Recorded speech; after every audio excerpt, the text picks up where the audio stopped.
31, Javante Johnson pass intercepted by Trujillo. I don't need any help. I'll do it myself. Helps himself out on both sides of the ball. Fourth quarter now, 30 seconds left. 46-39 Duluth. Trujillo dishes it out to Tolbert, who rumbles his way into the end zone to make it a 1-point game, and the crowd is going nuts. Do you go for the win or do you go for the tie? He plays it safe and goes for the one to force overtime. Trujillo dropped by Ryan Martinez. Duluth hangs on and wins 46-45.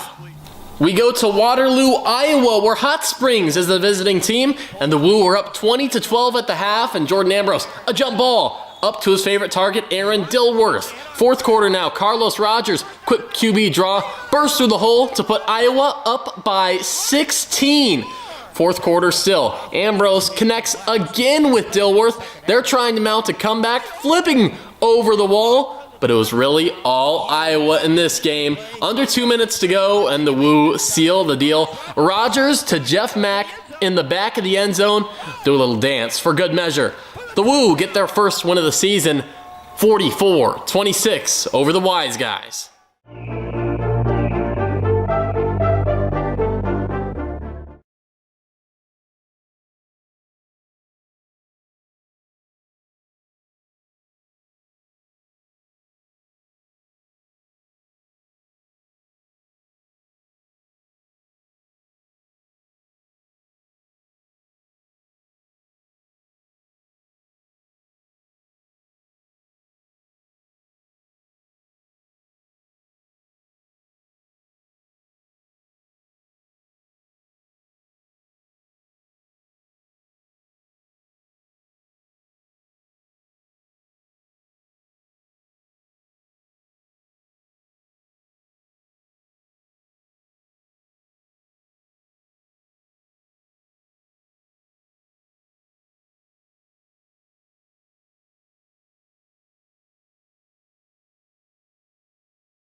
Okay, turn it up, KB.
Waffles is the sweetest place for breakfast and lunch, serving a variety of sweet and savory waffles with options for everyone. Build your own masterpiece or choose one from our menu with gluten-friendly vegan and low-carb keto options. Now you can also experience the magic of superior waffles at home with our dry waffle mix, designed to bring joy and deliciousness. We are confident that it will be the best waffle mix you've ever tried. Stop in or order online for pickup or delivery. Superior Waffles, your waffle destination.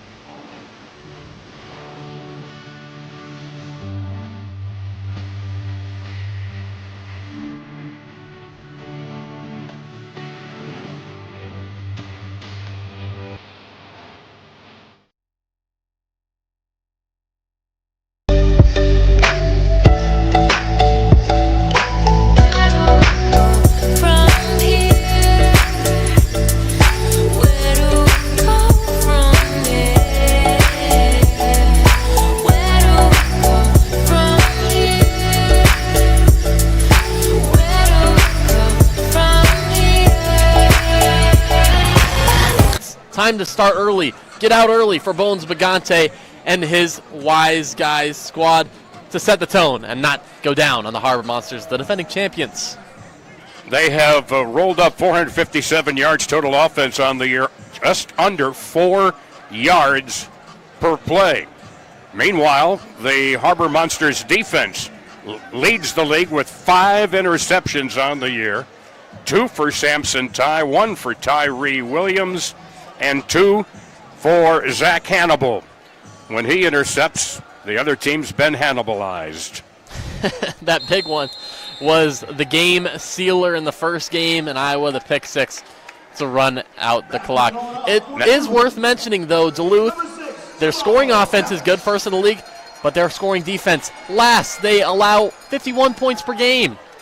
Dilworth takes the throw off in the end zone down the wire left from Couch and sprints out along the near hash marks out to about the 18-yard line, where it'll be 1st and 10, Hot Springs. Hot Springs has a horse in their logo. That's because of the famous track there, Oak Lawn, which is usually the first stakes stop for the prominent 3-year-olds on the way to the Triple Crown.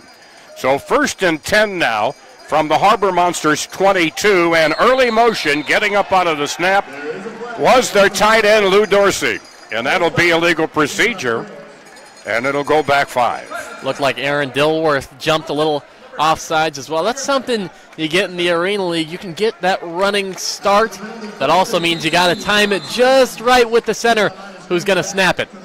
So it goes back to the Wise Guys 23, 1st and 15.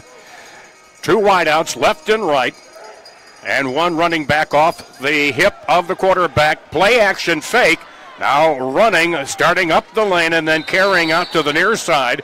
And being put into the boards is Jordan Ambrose, their quarterback. And he's down to about the 12-yard line as he picks up 15 yards and a first down. 1st and 10 from the Harbor Monster 12. Jordan Ambrose can do that with his legs. He can just follow that fullback. In this case, it's the newcomer this week, Quavon Hicks, who played college ball at Georgia. Snap back from Grundy. Now with it, Ambrose breaks 1, but can't break the 2nd.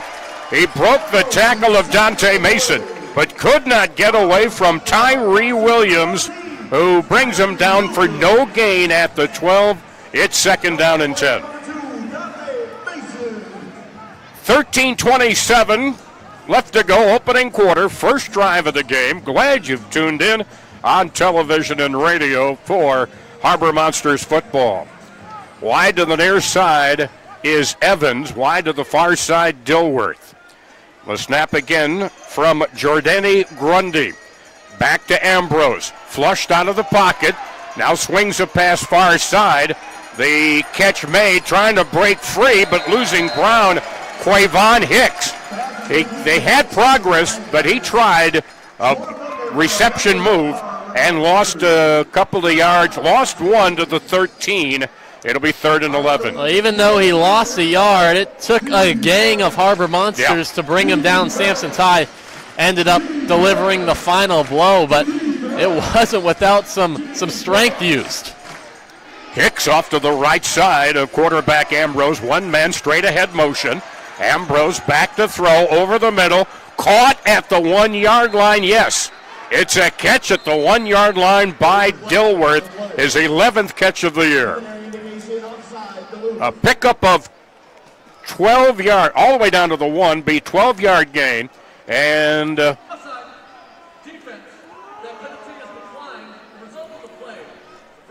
free play anyway. First down. 1st and goal at the 1 on the pickup of 12 yards on the passing play. So they decline the penalty, and the ball at the 1. Dilworth wide far side. Evans wide near side. Up blocking Lou Dorsey and Vincent Hobbs. Snap to Ambrose. Hands it off and getting hit immediately for a loss of a yard, maybe 2 on the play. Dante Mason with the big tackle behind the line of scrimmage. Dante Mason, he led the league in tackles last year. and boy, did he come flying in on that one. He read that play like a book. They knew it was going to Quavon Hicks, the big athlete fullback combination, and it sure did. So a loss of 2 brings up 2nd and goal from the Harbor Monsters 3 for Hot Springs. Quarterback Jordan Ambrose now trying to get everybody in the right spot, and they're going to have to burn a timeout because the 20-second play clock was about to run out. And that's one thing, a couple of the new teams, Eau Claire has had some problems with that as well, just getting used to the faster pace of the 20-second play clock. Things move quickly. It really does. They do move quickly. I mean, that's the goal of the league, and the other new rules that have been implemented as well. You got the new hash marks. Yep. Used to be last year when the Duluth Harbor Monsters won the championship, you could just run all over the place. Now, if you're the quarterback to run, you have to run in between, cross the line of scrimmage, in between those 2 hash marks. I kind of call that the Iowa Woo rule from last year. They're the ones that found the little nook in the rule book that said only if you get snapped the football, you can't run. So they would put a 2nd in the backfield. So Ambrose now has Dorsey as a power back. The snap again, Jordani Grundy. It is 2nd and goal from the Harbor Monster 3. Watch for Dilworth here. Ambrose breaks 1 tackle, throws into the end zone, knocked away from Quavon Hicks. Looked like it was Deron Maxwell breaking up. The receiver had the hands on it, but could not grab onto it. Khalil Finley got in there too. He was probably triple teamed there, and it looked like Aaron Dilworth was his first read, and then he was covered up pretty well, so had to go to his second. A lot of pressure there too by the Harbor Monsters. Yeah, Khalil Finley, one of the new names on the roster this week as a defensive back. So now it is 3rd and goal from the 3. Back to Ambrose on the snap. Has time. Throws deflected into the air. Rebound out at the 4. Caught by Hicks. And he's tackled at the 5-yard line. May have been a fumble. I see a beanbag down. Right there at the 5-yard line. Maxwell there for the stop, along with somebody who's really had an impact, Ahmad Butler. Ahmad Butler, he has had an impact, and it was an impact on that play as well. And it looked like the ball did come out a little late there, but Hot Springs and Hicks fall right on it. So it is a loss of 2 on the play. 4th down and goal from the 5-yard line. Dilworth splits wide far side. They've got a motion back, Evans. He'll be slot far side. He goes in motion, snap to Ambrose, throw, diving catch incomplete, low throw, just inside the goal line. Maxwell covering on the intended pass for Troy Evans, and the ball goes over on downs. The Harbor Monsters will take it over 1st and 10. Troy Evans wearing number 7 this week. He's a new addition to this Hot Springs roster, and he's an Arena League veteran. He's been around it for a while, but he put his hands out saying, I was right here, I was open. It's got me a little too low. Looked like it skipped in perhaps It did skip in. I think it did skip in. Just a little bit higher, and looked like Evans had a step on his defender. He might have had him for 6. Harbor Monsters leading the league and scoring 117 points. They also lead with 16 scoring touchdowns. So here we go. Hassan Brockman with a running back behind him. Gets the snap, hands it off, slamming off right tackle is Demo, Darius Morrison. And looks like he picks up a yard to the 6-yard line, bringing up 2nd and 9. Demo did not get on the roster last week. He did play in the first game against Iowa. He's coming off that groin injury. Duluth is happy to have him back in that running back position. Hassan hands off. Demo slanting outside. He's got a lane along the boards and is thrown into the wood across the way defensively by Vishon Palmer. He was about to break it. He was about to break it. That's exactly right. Palmer was the last line of defense. Darius Morrison might have just had his first touchdown of the year if not for that last-second tackle. Gain of 13. It is at the 19 of the Harbor Monsters. First down, 10 yards to go. Man in motion, far side. Long pass, looking, broken up, intended for Flowers, deflected away at the very last moment by Jamon Williams. That was a route that Flowers had him beat on. It was just a little bit underthrown, and good coverage coming back was Jamon Williams, the defensive back out of Winona State. Just got in there right in time, got that hand in. Otherwise, that looked like a streaking Flowers for the first score of the game. Winona State right down the road along the Mississippi River south of us here in Duluth. 2nd and 10 from the Monsters 19. Straight ahead motion far side, but hit in the backfield, double teamed, and getting brought down on the play. That is Morrison. Was hit by 2, including Palmer. DeWandra Crockett also went on that tackle. I think that may be a Name of the Year nominee, maybe, for the Arena League. So now it is 3rd down and 14 at the 15-yard line of the Monsters. Straight ahead motion, slot man far side. Brockman back, gets open, throws, deflected. Little wide on the far boards for Jamal Couch, who led the league in receiving for Iowa last year. Looked like he had Jamal Couch and Jarve Flowers. He wasn't quite sure who to go to. It looked like Hot Springs dropped into a little bit of a zone at that very last second, kind of confused Brockman. Wasn't sure where to go. All right, this is where one of the rules of this league, instead of a punt, you are allowed to surrender. And the Harbor Monsters will do that, and the ball will go down to the Wise Guy 15-yard line, and it'll be 1st down and 10, 7:06 remaining. No score here in the opening quarter at the deck. Glad you're with us on TV and radio tonight. So here we go. It's back at their 15-yard line, which when you're visualizing a 100-yard football field, you're going, wow, that's really far back. Not really. Not in this game. You're about 10 yards from midfield. Yeah. All right, wide out far side, wide out near side, except that'll be a motion man Evans. Backfield next to the quarterback, Quavon Hicks. Ambrose on the draw play, breaks one tackle, gets outside the lane, which he can do to midfield, to the 20, and down to about, call it the 18-yard line. Well, he got pushed into that wall pretty hard. You got tables flying right behind him in the VIP seats. They're trying to set that back up, get their snacks right back up. Well, you've got to protect your cocktails when you're down in the VIP booths, let me tell you. That's just some learning pains. I mean, it's the first home game of the season. They've got to learn. All right, 1st and 10 at the Harbor Monster 18. Ambrose started in the lane, veers outside as he gets past the line of scrimmage. Tackled by Dante Mason. That'll be at the 13-yard line. He picks up 5. Suddenly Ambrose, he's been their offense on this drive thus far. They kind of discovered that last week against Iowa, even though it was the loss. They discovered that Ambrose is a pretty proficient runner as well as he is passer. In their first game against Eau Claire, Hot Springs was really spreading the ball out, doing different things, slants, different formations offensively, and most of it was going through the air. Last week they opted for more of a ground approach, and a lot of that starts with Ambrose just running QB draws. Ambrose out of Defiance College. 2nd and 5, Monster 13. Pass, leaping catch at the 10 at the near boards. It is complete to Evans, covered on the play by, looked like it was Deron Maxwell.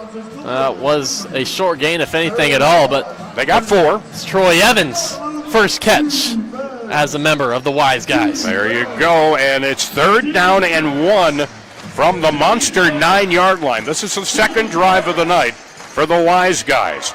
Ambrose, pump fake, timing throw, a little fade route in the corner, incomplete. Penalty markers are down on the play in the far corner of the end zone down to our right. Harbor Monsters think it's an illegal man downfield, but now our referee Josh Thoreau talks it over with the back judge Kevin Hillman and linesman Zach Gustafson. Aaron Dilworth just hit Zach Hannibal with a little stutter step, reached out with one hand.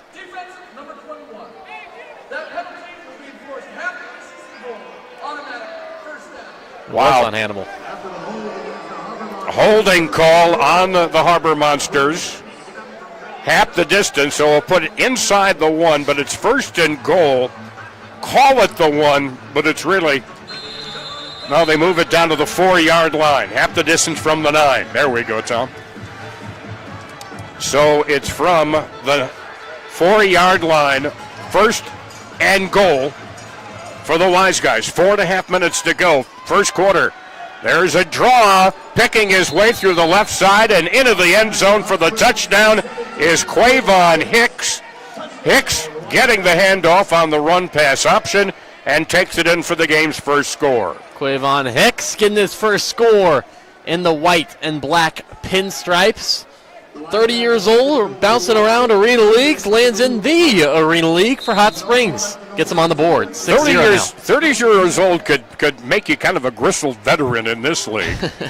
But it's a great opportunity for these guys. Second, third chances to keep a uniform on.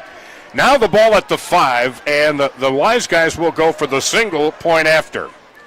Snap to Ambrose, rolls to the near side, throws through the hands of the receiver at the goal line. The intended receiver, Dilworth, wanted a flag, but his request was denied. And so, with 4:05 to go, first quarter, it is Wise Guys leading by the score of 6-0. A confidence builder for the new kids. Sure is. I mean, even though you get that 1-point conversion no good, that touchdown really sparks you because you're up 6-0. Now you're playing with the lead, especially against the defending champions. You want to have the lead. It's a lot different ball game, especially when you're on the road, when you're playing from behind. In the first game at Iowa, Harbor Monsters had 11 penalties. Most of those were in the first half when they found themselves down 32-6. Penalties already being a factor there on the second drive for the Wise Guys. So here comes the throw-off, no kickoff here. Waiting the throw-off down to our right is Jarve Flowers Jr. The throw coming from DeWandrick Crockett.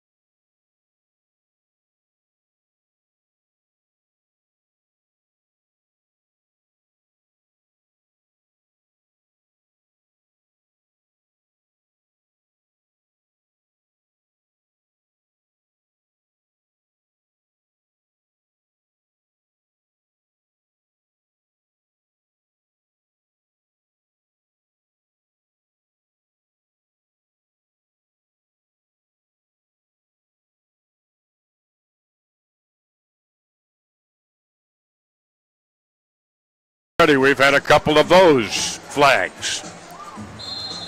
Under 4 minutes, clock is running. So is the 20-second play clock. 1st and 10 from the 7. Brockman throws, nearly picked off at midfield. Breaking in front of the route was Roderick Chapman on the pass intended for Flowers on the near side across the 25. Oh, man. Roderick Chapman, he had it, man. He had it with his gloves and just dropped it. Hard hands. Brockman has not thrown an interception yet this year. Nearly had number 1 there. 2nd and 10 from their own 7. A quick pitch to Demo. Swings to the near boards. Out over the 10 to about the 12-yard line. Tackled by Crockett after a pickup of about 6 yards. Brockman's had a really good year. I mean, he didn't even start out the season as the starting quarterback. Javante Johnson, he led the league last year in passing yards, so of course he comes back as the starter week 1.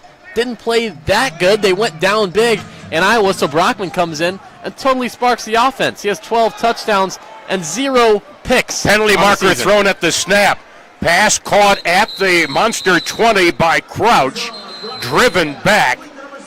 That was a 3rd and 5 play call at the 12-yard line, and it looks like it's going against the Monsters. Offsides. So it'll be 3rd and 10 back at the original line of scrimmage of this drive, the 7-yard line. Yellow is one of the team colors for the Harbor Monsters, but too much yellow so far in this first quarter. 2.5 minutes remaining, 6-0 in favor of Hot Springs. Straight ahead motion, far slot. Now running up into the lane. Brockman veers to the near side and is brought down at about the 15-yard line. On the tackle there on the play looks like Darren Prime's linebacker.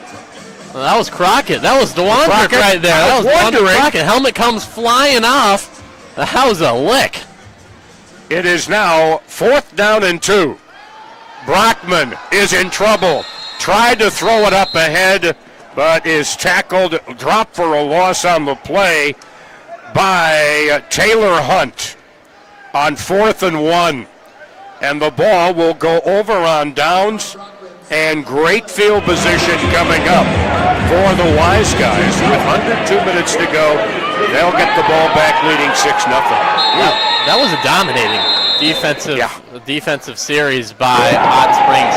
Hunt absolutely read the play like a book and just drove Brockman into the turf.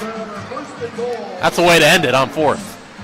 It will be 1st and goal, Wise Guys, at the 10-yard line of the Harbor Monsters. 1:51 to go, first quarter, 6-0 Hot Springs. Giordani Grundy, their center, over the ball.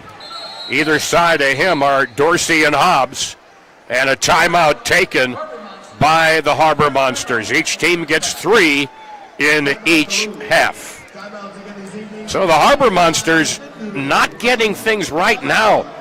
They're not hitting on all 8 cylinders, shall we say. No, they're not. And this looks like, I don't want to say a replica, but it's a bit of a pattern from the very first game against Iowa when they went down by so much, eventually made that comeback. But it's just a lot of turnover. I mean, there's a lot of guys not playing today as well. Right. And you also got an interim head coach at the helm after Tony O'Neill is serving in his second of a 2-game suspension. Well, and Tony, this is, as we heard there from Riley, is his second game of the suspension.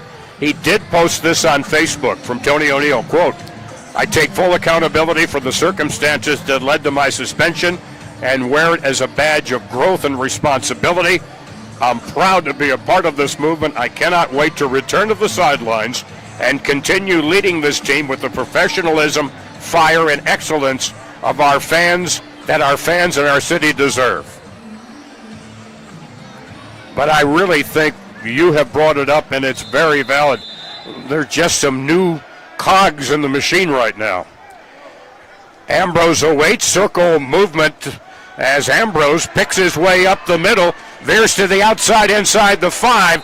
He is into the end zone, but a penalty marker is thrown at the 6-yard line. A second hanky is thrown at the 1-yard line.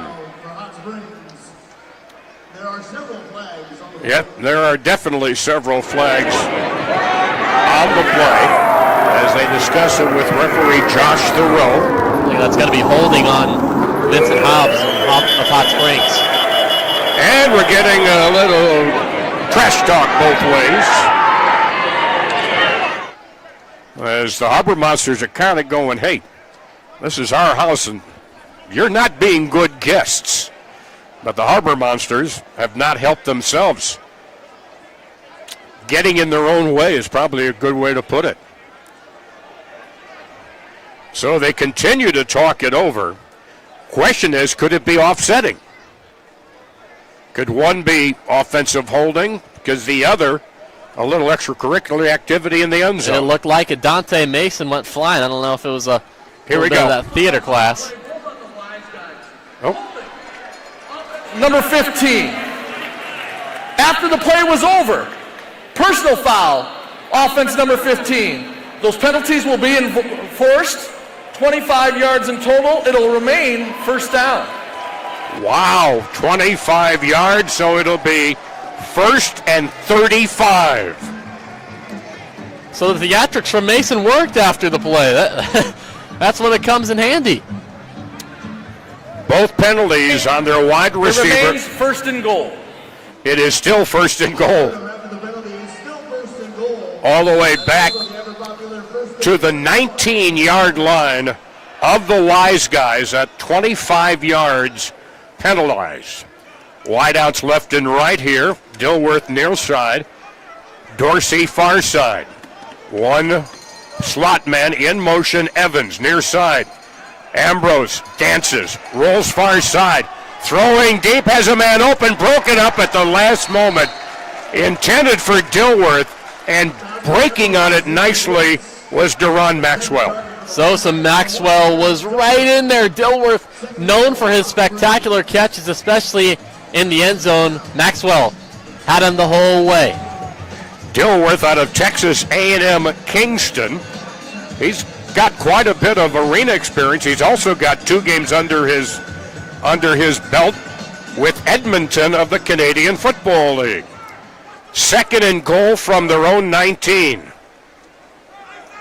Ambrose breaks one tackle, runs up the middle, is dragged down from behind by Samson Ty. That is like a little 12-foot motorboat being brought down by one big anchor. Oh man, Samson Ty, that guy is a load to be carrying on your back. Ambrose carried him for a couple of yards, but just couldn't do it anymore. So a 6-yard gain. It's still 3rd and goal from the Wise Guys' 24-yard line. Just a yard. This is the end of the first quarter. All right, we've ended the first quarter.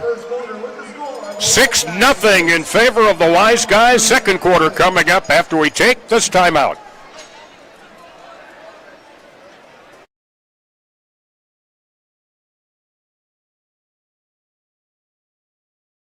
Has your roof seen better days? Did harsh winter weather cause ice damage?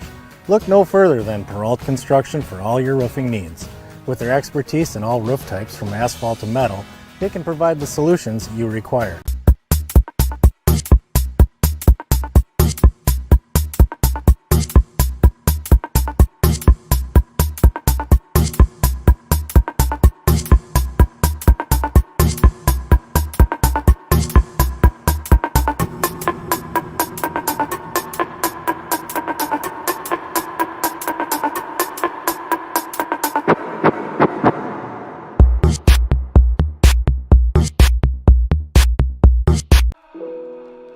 Whether you're on the field, in the stands, or tackling life's challenges, your health is the real game changer. At Nichols Integrative Healing, we help athletes, parents, professionals, everyone recover, relax, and recharge. From massage and breathwork, yoga to mental health therapy, we've got your back. Nichols Integrative Healing, now serving Duluth and surrounding areas. Book your session today at NicholsIntegrativeHealing.com or find us on Facebook and Instagram.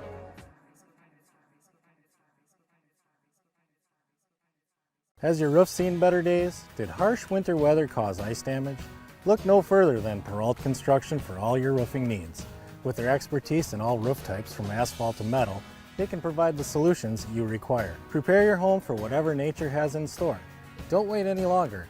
Let Peralt Construction replace your roof today, ensuring the beauty and protection of your home for years to come. Give Peralt Construction a call at 218-723-8477 and schedule a free in-home consultation. The outside, melty and gooey on the inside. Order a toasted sandwich at Jimmy John's today.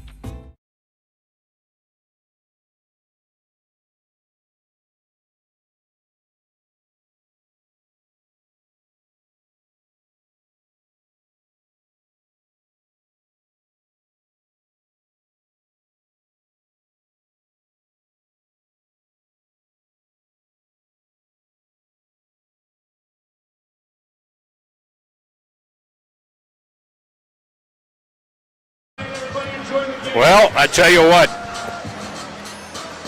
They were regular. They weren't blueberry or banana pancakes. The OGs. The originals. The original Pancake House. It'll be 3rd and goal now for the Wise Guys from their own 24-yard line. They're 26 yards away from the end zone. They lead 6-0, scoring on their second drive of the game. Harbor Monsters have just stepped on their toes too many times with penalties, but a big penalty on this drive of 25 yards has really put the Wise Guys back on their toes. Well, 2 of them in one play. Yep. It was a twofer. 2 for 35. We are underway. Man in motion, slot far side.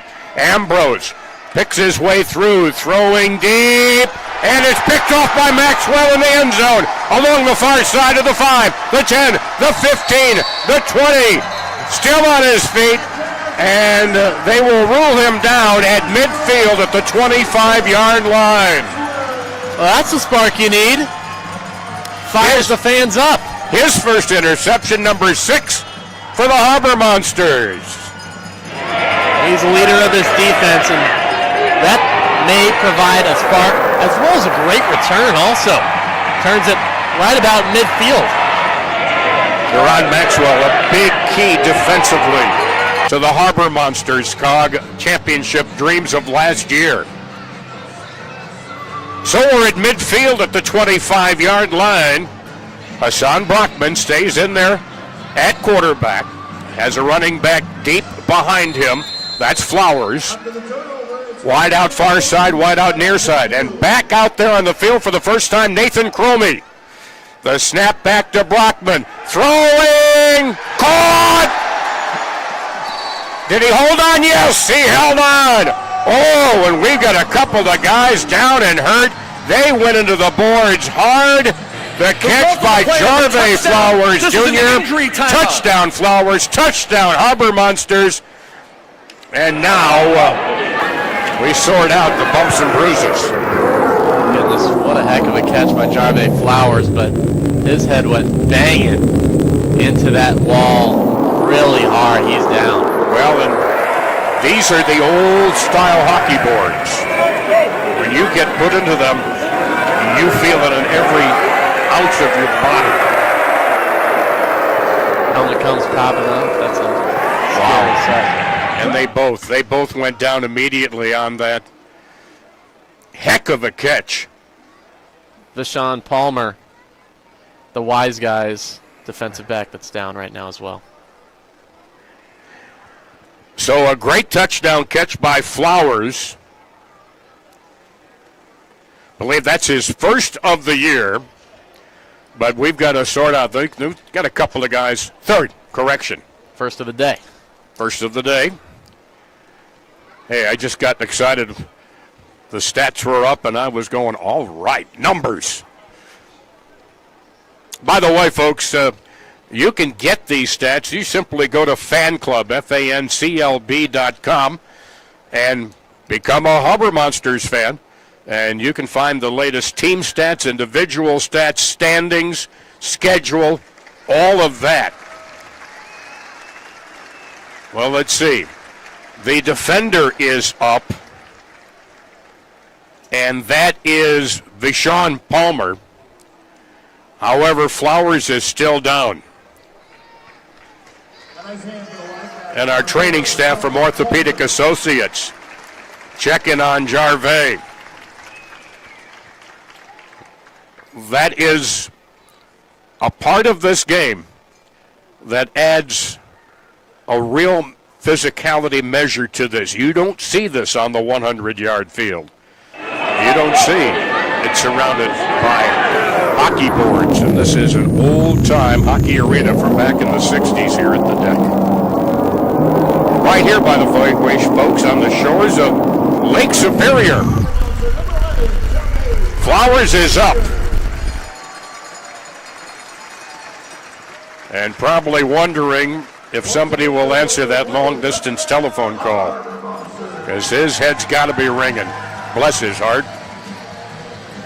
So a touchdown is in our first minute of play, tying the game at 6 on the 25-yard reception and collision. After review, the ruling on the field was confirmed of a touchdown. The Harbor Monsters will try for the 1-point conversion. The Sky judges did review it, and it is the touchdown. And both Palmer and Flowers get up. Question is, when will we see either one of them again? They got shaken up on it. It'll be a single point after, by the way, from the 5-yard line. Harbor Monsters looking to gain the lead for the first time tonight. Demo in the backfield with Hassan Brockman. Two wide out. Wise guys, their second timeout of the first half. All right, Hot Springs takes a timeout. Excited to see number 19 out there, Nathan Cromie, who suffered a bad knee injury in the 6th game of the year against the Goats last year.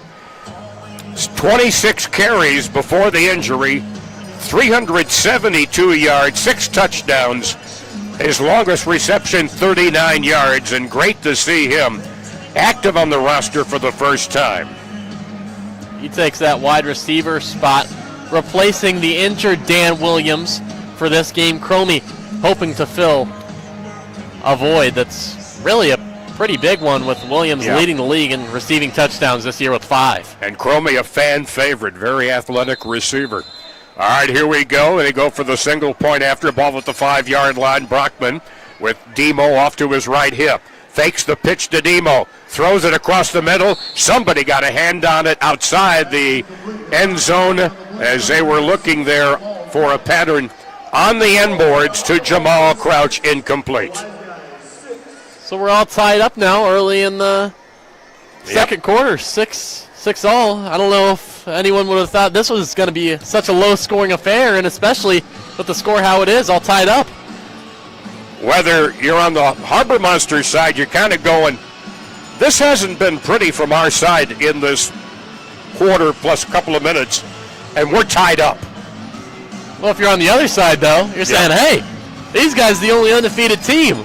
They walked into their home arenas thinking, oh, we've done it on the road. These guys, they're no good. Well, we're hanging in there. The Hot Springs Wise guys, they're looking like that game plan was pretty wise, stumping this Duluth Harbor Monsters offense. And the Monsters have to realize you're not playing against a whole bunch of Joe Pesci's. These are the Wise guys. You're playing against Wanda Crockett. Yeah. Oh, wow. They need somebody on the team named Tubbs, too. Miami Vice, Crockett and Tubbs. Here we go, throw off. It'll be Couch throwing it from the end zone to our left. Taken off the hands of Crockett inside the 5. It's fumbled into the end zone. Crockett falls on it, and that is a safety. It's a safety. Crockett fumbled it into the end zone. He did recover it. And it's an 8-6 lead for the Monsters. How about that? Just off the hands initially. And then comes in Darius Morrison, the leading rusher for the Harbor Monsters. Comes in on special teams, makes a play, and forces a safety for 2 points. Well, you've got a rather lively football. You've got a hard surface. There's not a big carpet beneath the artificial surface here. And football's the oblate spheroid that I learned in geometry. Can bounce so many different ways. That's, I don't know if I've ever heard that one. Well, my geometry teacher, he was really good. Apparently. When we weren't being attacked by pterodactyls. That was a long time ago. Yeah, you were aging yourself earlier with that Miami Vice reference. I don't know. I'm a child of television, folks, let me tell you. All right. We have to switch ends. The Harbor Monsters will now receive the throw off from the end zone down to our right by Crockett. And it is Maxwell who will receive it. This is off of the safety against the Wise Guys, who now trail 8-6. Monsters getting the football back. High. Oh, it just missed the rafters. And it goes out of bounds in the near corner, and that'll come out to the 25-yard line, I believe. The throw will go out of bounds or out of the end zone. That could make a difference here. Right. Well, they're standing at the 5. It's where that ball crosses the invisible line. And it's going to come out to the 25. By rule, that was a throw off out of bounds. The ball will be placed at midfield. First down, Harbor Monsters. Referee Josh Thoreau letting us know the ruling. You had it. Well, I tell you what, giving us the rule book really helps, because there are some different rules in this. When you're old school football guy, handoff Demo sweeping around the far side, gets to the 20, down to the 15. They mark him down at about the 13-yard line. Morrison dragged about 3 Wise Guys on his back for 7 more yards after initial contact. His legs just kept churning.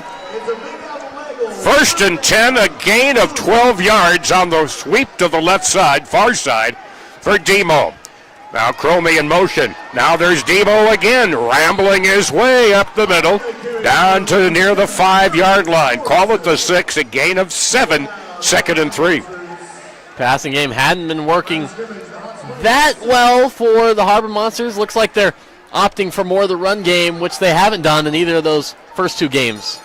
Now here is Brockman trying to pick his way through.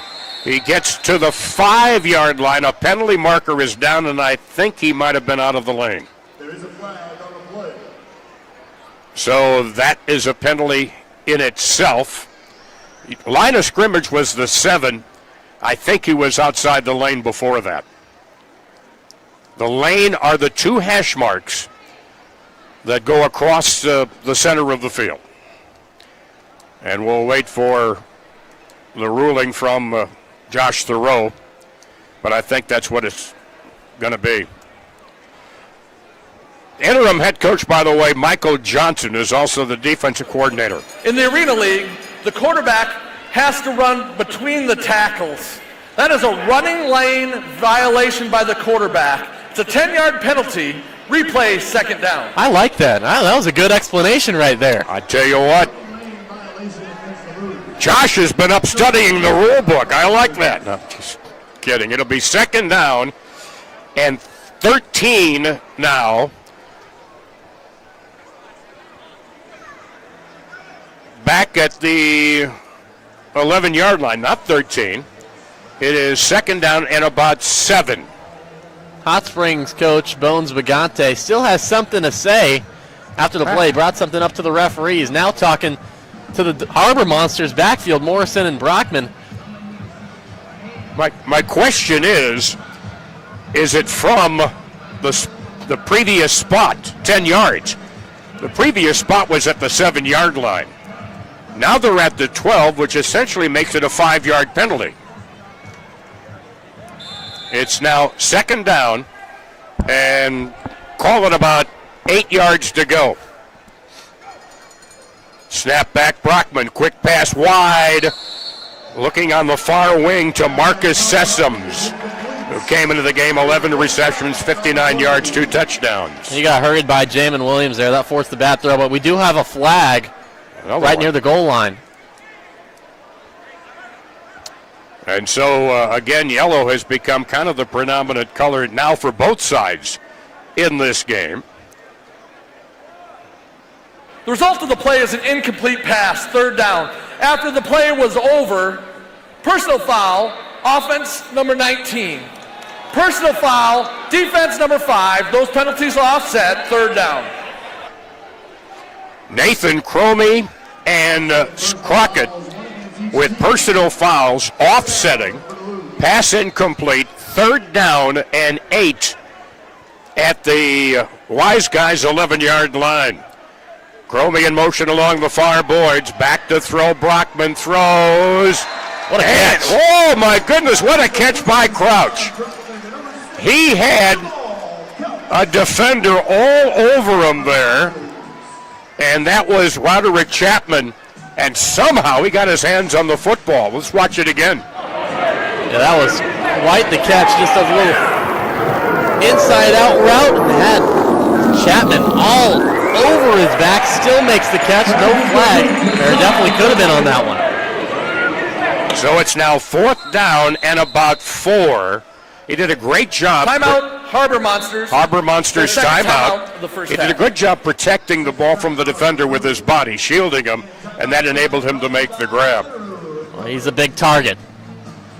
So the ball, after the pickup about 4 or 5 yards, is now at the 6-yard line of the Wise Guys. Along with Riley Underwood, I'm Tom Stalker. 11:21 to go, first half. Monsters trailed through the first quarter 6-0. Now lead it by the score of 8-6. And indeed, in a sport that promotes itself being fast action, high scoring, two teams have kind of gotten mired down in the muck a little bit. They have. It's been a defensive battle, to say the least. And coming from the Duluth squad that's first in the league in scoring offense, they score nearly 60 points a game. Only 8 so far. We're about 20 minutes in. And they have also led the league coming into this game with nearly 600 yards of total offense. It is at the Wise Guys 7-yard line. 4th down and about 4 yards to go. Brockman, single man in the backfield. Throws it, caught a nice pass. Threw it to the low side, far side, and Jamal Crouch with the touchdown catch. A 7-yard reception. Harbor Monster is up 14-6, pending the point after. Jamal Couch looks like he may be the man to count on with these injuries to the wideouts. Again, uses his body to shield off Chapman. I wouldn't want to be the guy that has to guard Couch for the rest of this game. And Brockman did a great job aiming that ball low and away from the defender on the play. They're going to go for the single point after. Brockman gets the snap. He has time. Now he's hurried. Throws while he was grabbed. Leaping catch. The question is, was it caught? It is. It's good. Caught in the end zone by Sessoms. He then tumbled a bit outside the goal line, but then tumbled back in for the single point after. Sessoms tapping his helmet afterwards. So that was on your head. All over him was the Wise Guys defense, and Brockman had a defender as well in the backfield pulling on his jersey, somehow got the throw off, and then Sessoms pulls it down. We were saying, was he in? Well, he wasn't in at the very beginning. No. A very final last-ditch effort to dive in, and it's good for the conversion. So the drive goes half the field, 25 yards, 6 plays. 7-yard catch by Jamal Crouch and the single point after. And we have a 9-point lead, we being the Harbor Monsters, by the score of 15-6. 10:46 remaining second quarter at the deck. So now the throw off from left to right. It looks to be Crouch on the throw. Yeah, Crouch on the throw. Couch, I'm sorry. I said Crouch. Caught in the end zone. Return. And only out to the 3-yard line by Crockett. Jamal Couch. You know, that's when names from your past come back up. I used to know a pitcher named Matt Crouch. Where these come from in my feeble brain, but it's 1st and 10 from their own 3-yard line for the Wise Guys, trailing 15-6. Who was more of a baller, Jamal Couch or Matt Crouch? Crouch, good fastball. Good fastball. Wound up pitching for the Cubs. Long time ago. All right, from the end zone, Ambrose gets the snap. Quick throw far side, broken up, and is called a catch. Oh, man, they call it a catch. How did Evans come up with that? Khalil Finley defensively was all over him like the cheap overcoat. But he was able to make the catch out to the 8-yard line, a pickup of 5, 2nd and 5. Boy, that was quite the effort. I mean, it looked like Finley had him. Rambling up the middle and being brought down at the 12-yard line, quarterback Jordan Ambrose. And he's put down at the 11, a pickup 3. It'll be 3rd down and 2 at the 11-yard line. The Wise Guys downfield from right to left. Evans split wide far side, wide near side Dilworth. One running back in the backfield along quarterback Ambrose. Gets the snap. Now he's going to run it up the middle, has the first down to the 15, and put it to the boards at the 20-yard line by Tyree Williams. But it's a first down. Moves the change. Another good run from Jordan Ambrose. 9 yards, 1st and 10 at their own 20-yard line. We're under 9 minutes now. It's a 15-6 lead if you just tuned us in on My9 TV or Fanclb TV or NorthlandFan.com on the stream radio. There is Ambrose dancing a quick pop pass over to the far side. Hit hard, still on his feet. Finally brought down is Vincent Hobbs. He said, "Get off of me.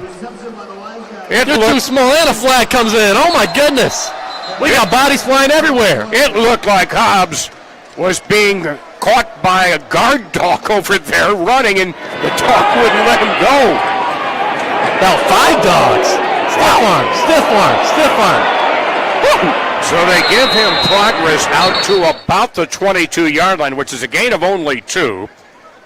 But let's sort out the flag. And that flag was something totally unrelated to the multiple stiff arm performance by Hobbs. All right, we're sorting it out. During the play, holding, offense number 77.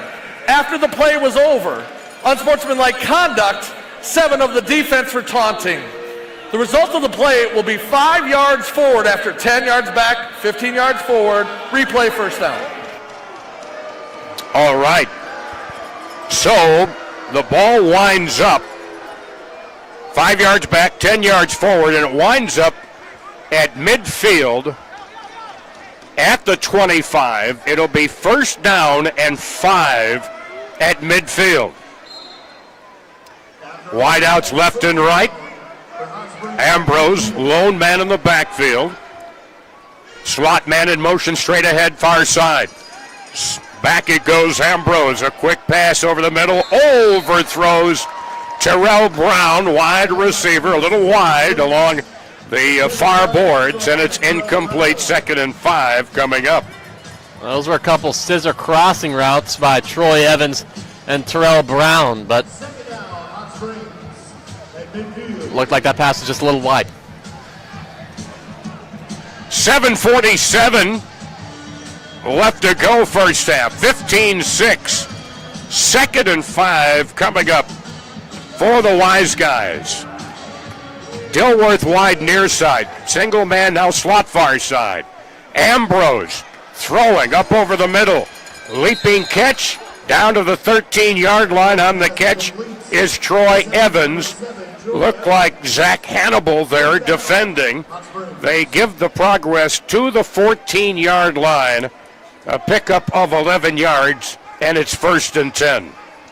1st and 10, Wise Guys in the Harbor Monster, 14. 1st and 10 from the 14. Wideouts left and right. Single running back, Brown in the backfield. Now quarterback draw.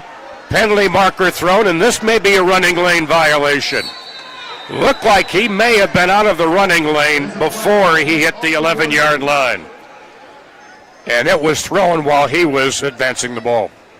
If not, he did get down to the 1, almost the end zone. Offense number 11. Wrong. 10-yard penalty, spot foul, replay, first down. 10-yard penalty on holding. It was not a running lane violation. Looked like Dante Mason just got his jersey pulled a little bit by Brown, the wide receiver, trying to block for his QB. Send him back. So it's now 1st and 16. 6:45 remaining. First half action. Glad you're with us here at the deck in Duluth. Wideouts left and right. Slot man now. Slot far side. That's Evans. Back to throw. Ambrose. Swings one over near side. Overthrows Terrell Brown. Covered on the play by Dante Mason. It'll be 2nd and 16 from the Harbor Monster 20-yard line. Even if Brown caught that ball, Dante Mason was right there to deliver the blow right afterwards. He would have been getting nowhere. So 2nd and long. They need to get to the 4-yard line of the Monsters for a fresh set of downs. Slot man motion far side. Back to throw. Ambrose looked like he wanted to run a quarterback draw. He slowed. Gets a little swing pass off to the near side to Dorsey. And Dorsey is able to head to the near boards. Takes it down to about the 14-yard line. Looks like Maxwell on the stop. Good pocket presence shown by Ambrose that time. Looked like there could have been a few opportunities for the Harbor Monsters to get him down on the ground for the sack, but just calm and collected, smoothly escaped and dumped it out to his guy on the flat. 3rd down and 10 from the Monsters' 14-yard line. Wide out in motion, straight ahead, far side. Back to Ambrose, avoids one tackler, throws it off near side along the near boards.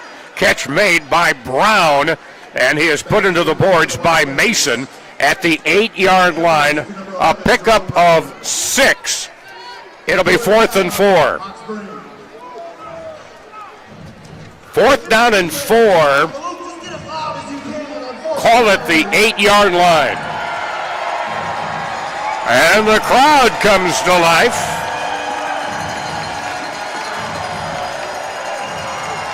Ambrose sends his wide receiver far side in motion. Blitzes. Now stepping away is Ambrose. Hit at the 1, and he takes it in for the touchdown. The blitz was on, but Butler couldn't get a clean shot at him, and Ambrose was able to avoid it, and he scores an 8-yard touchdown run. Sure couldn't. Dante Mason came flying in to try to blitz the quarterback. Scott blocked pretty well by the wide receiver Terrell Brown. Ambrose escapes, dodges the tackler at the 1, and comes into the end zone. So they're going to put it at the 10-yard line as they trail now by 4. Trying to cut it to a 2-point deficit. Ambrose. They trail by 3, correction. Snap back. Back to Ambrose. They're looking for 2. Being pressured by Butler. High throw. 3 of them go over the boards. In the corners, it's incomplete. Looking for Dilworth. Maxwell over the boards defensively. And I believe it was Mason over the boards in the corner as well, perhaps. Yeah, Mason. That may be the most we've seen over the boards on one play this year. Well, not 1, not 2. How about 3 guys over the boards? Ambrose tried to be flushed out. Oh, 4 guys go over the boards. 2 Wise guys and 2 Harbor Monsters. Khalil Finley gets his hand up, knocks that ball away. 2-point conversion, no good. So it stays a 3-point ball game, 15-12. Just a couple of seconds under, 3:57 remaining. But they've narrowed the gap. Wise guys. And this is kind of what we saw in the first half against Iowa when the Harbor Monsters were letting Iowa hang around in the game through most of the first half. And they're doing that here this evening with Hot Springs. So the throw by Crockett, end zone down to our right. And at the goal line to our left, Deron Maxwell. High throw. Maxwell, a yard in along the far side to the 5, 10, to the 15. And he is put into the wood across the way at the 15-yard line. That's where it'll be 1st and 10 to start the drive. Cam Nathan of the Wise Guys put in a little bit of a late hit there after Maxwell was down, and Maxwell's let them hear about it afterwards. If you watch the Hot Springs coach, Bones Bagante, he realized he was in the way right as Sosa was about to run into him. He half jumped on the board. Looked like he was body surfing on that wall. He looked like a linesman in the National Hockey League when they have to hop on the board to get out of the way. All right, Monsters from their own 16, 1st and 10. Brockman sends a man in motion, hands off to Demo, who is hit at the 16 and powers his way up to the 19-yard line. Demo gets 3, 2nd and 7 now from the 19. Morrison's legs do not stop moving after first contact. Center for the Harbor Monsters, Kyle Lester. He's got Whitlock up on the line along with Sessoms. And again, it's Demo crashing through the right side of the line up to the 22-yard line where he picks up 3. And it'll be 3rd down and 4 from the Harbor Monsters' 22-yard line. And Demo is down, lying on his back at his own 22-yard line. 2:53 remaining here in the second quarter. Along with Riley Underwood, I'm Tom Stalker. Glad you're with us on TV and radio this evening as the Harbor Monsters, their first official Arena League game here at home as defending league champions. Long time since last August. All right, let's pause now for station identification on radio. This is WEBC FM 106.5, 560 AM, Duluth Superior. Also, you're watching My 9 television out of Duluth, along with Fanclb TV, also iFan television as well, and the Arena League on YouTube. That's a lot of channels. That's a lot of channels.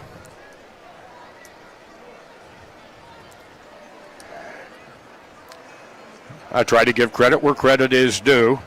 The point being is you can tune us a lot of places and we're everywhere. Sounds good. I think we might be the most viewed program when we check out the newspapers tomorrow. Helped up to the field, Darius Morrison, and he is being escorted off by the trainer.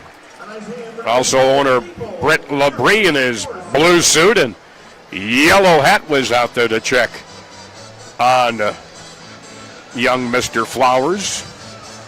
So the ball is at the 22-yard line. It'll be 3rd down and 4, Monsters, their own 22-yard line, leading 15-12 here against the Wise Guys from Hot Springs, Arkansas, which was also a very popular spot for Major League Spring Training baseball teams back in the early 20th century. Where minor league started, Hot Springs, Arkansas. Yep.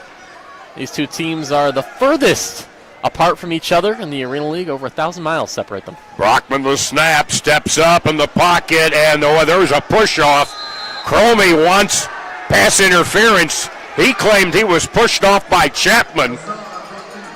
And that just, I don't know. I don't know. Maybe we can watch that one again if we can. I just don't think there was any eyes on him. Nope, so it'll be 4th and 4. And again, too many 4th downs in this game for the Monsters. So now it's 4th and 4. It's very makeable. You're not going to get much by surrendering, There's especially. The 2-minute timeout. And we just hit the 2-minute warning. 2 minutes on the clock. Monsters leading 15-12. Facing a 4th and 4. We will keep it here. A reminder, we're back on the road next week. Harbor Monsters, though, folks, you want a little day trip? Head down Route 53 to Eau Claire. The new team, the other new team is there, the Eau Claire Axemen. We'll have it on radio beginning at 6:50 next week.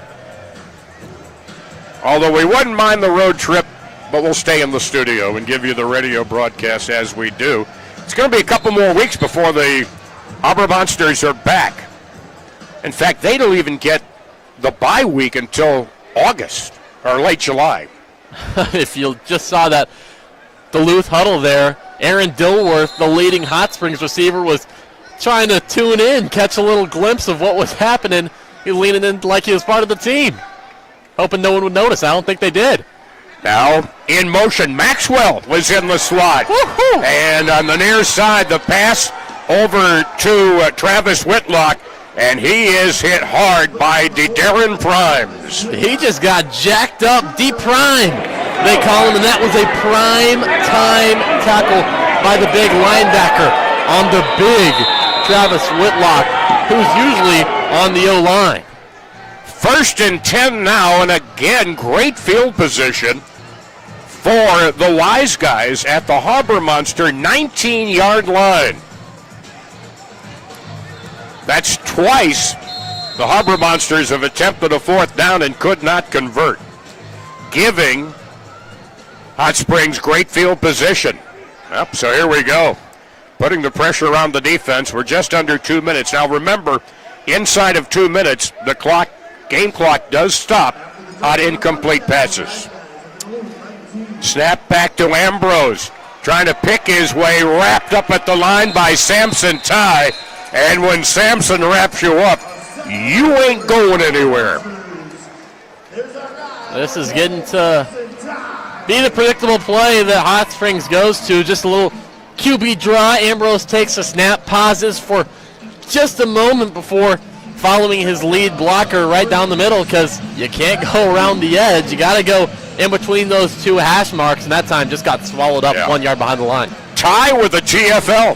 2nd and 11 from the Monsters 20. Man in motion near side. Ambrose looking near side. Up over the middle, crossing pattern.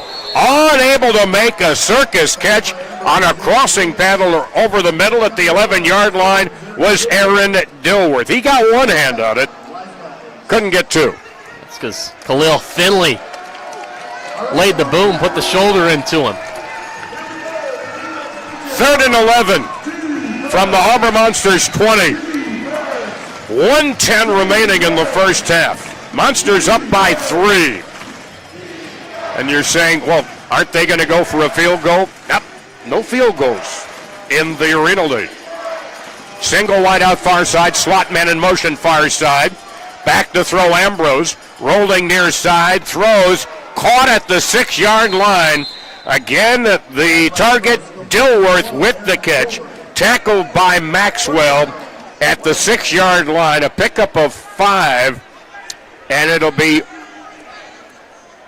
now from the 6-yard line, a pickup of 14, correction. 1st and goal from the 6. Ambrose, quarterback draw. He is hit at the 1. Did he make it across? The head linesman said no, he stopped at the 1. That was close. Looked like he had a full head of steam. And Deron Maxwell stood him up at the line. So it's at the 1, a pickup of 5, Ambrose. Timeout, Hot Springs, the 3rd and final timeout of the first half. And it stops the clock with 23.1 seconds to go in the second quarter. The Harbor Monsters' 3-yard lead is in jeopardy here in the final waning moments of the second quarter.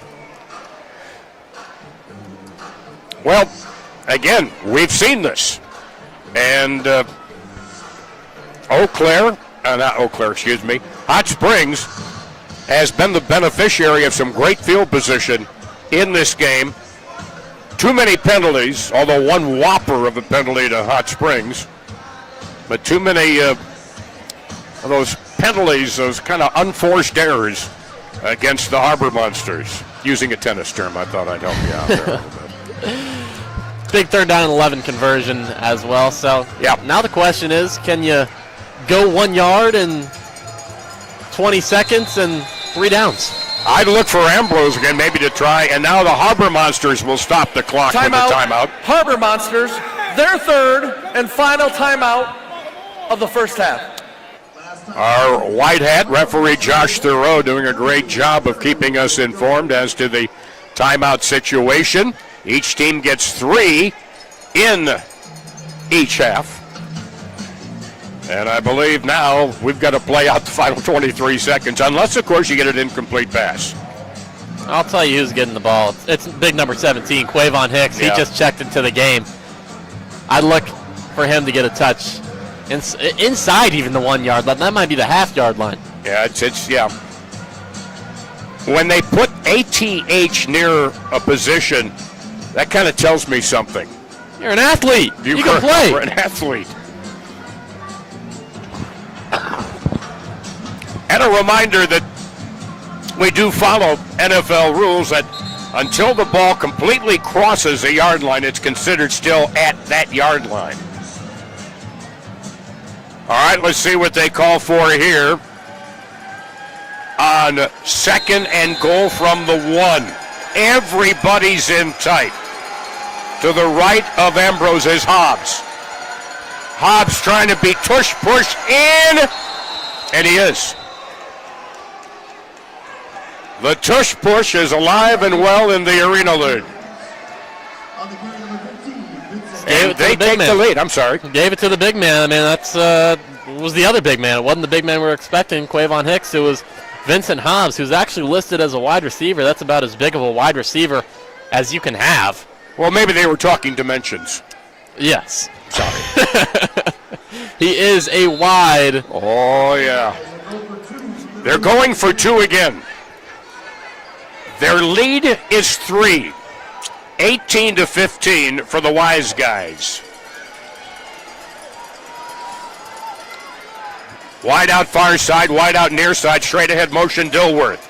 Ambrose throwing. 2 defenders there, broken up. Could have been picked off and returned, but both there were Maxwell and Zach Hannibal. No good. Maxwell was visibly frustrated after the play. He knew he could have had a pick, maybe a good return, because when he picks it off, he's known for having good returns. So the Harbor Monsters, with just 15.5 seconds remaining in this half, will look probably for your Hail Mary type play to see if they can regain the lead in the waning seconds. In this league, 15 seconds can be a lot of time inside of 2 minutes when they can stop the clock. 15 seconds is a long time, especially when you can drive the ball down. You only need to go 50 yards, and you're probably not going to need to go 50 yards. They're probably going to give it to you a little bit shorter. All right, Crockett the throw from our right, and Maxwell at the goal line along the far board to the 5, to the middle, to the 10. Hit at the 12 and stopped there. Did he fumble it? No, ball down. Ball is down, the play dead, and it is blown dead at, call it the Harbor Monster 13-yard line. Hot Springs fell on it, but I think they were going to rule him down just before that ball came loose. Now they run it, it's run down to 9.6 seconds. Oh man, when we look at it on that replay, that looked pretty close, Tom. Check out this angle we have on our monitor here. Oh man. The ruling on the field. And they're going to review it. The ruling on the field was the runner's forward progress is stopped. That is not a reviewable play. First down, Harbor Monsters. Okay. Ooh. Caught a break. Duluth caught a break. I think that ball was out. It sure looked like it was. Didn't look like his hip was down. So the ball at the Harbor Monster 13. 9.6 seconds remaining in the second quarter. And Hassan Brockman, 1 wide out, straight ahead motion near side. That's Couch. Long throw for Couch. Overlet him. He had a step on Vishon Palmer defensively, but the pass thrown a little wide towards the far side, and it stops the clock with 4.1 seconds remaining. That would have been quite the execution, but now you're left with just 4 seconds after that long heave. Time for just one more play for Brockman to try to get it to the end zone. All right, You've got a wide out far side, wide out near side, slot near side.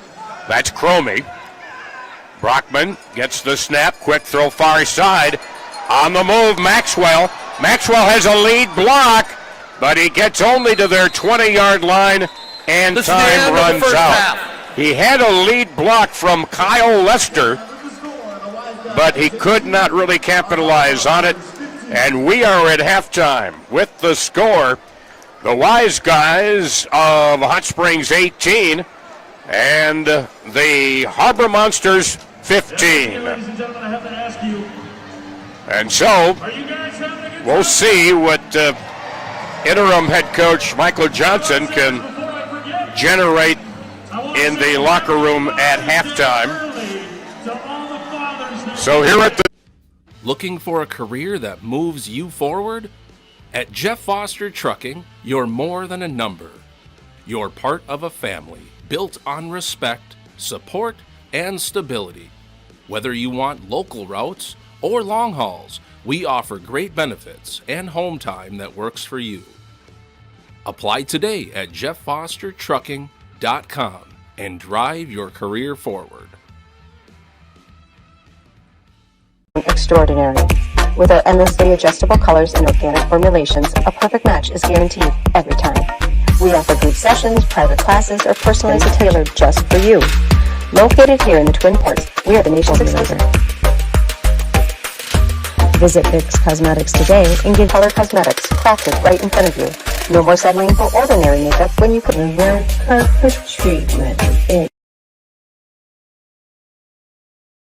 Extraordinary. With our endlessly adjustable colors and organic formulations, a perfect match is guaranteed every time. We offer group sessions, private classes, or personalized tailored just for you. Located here in the Twin Ports, we are the nation's leader. Visit Vicks Cosmetics today and get color cosmetics crafted right in front of you. No more settling for ordinary makeup when you put in the perfect treatment.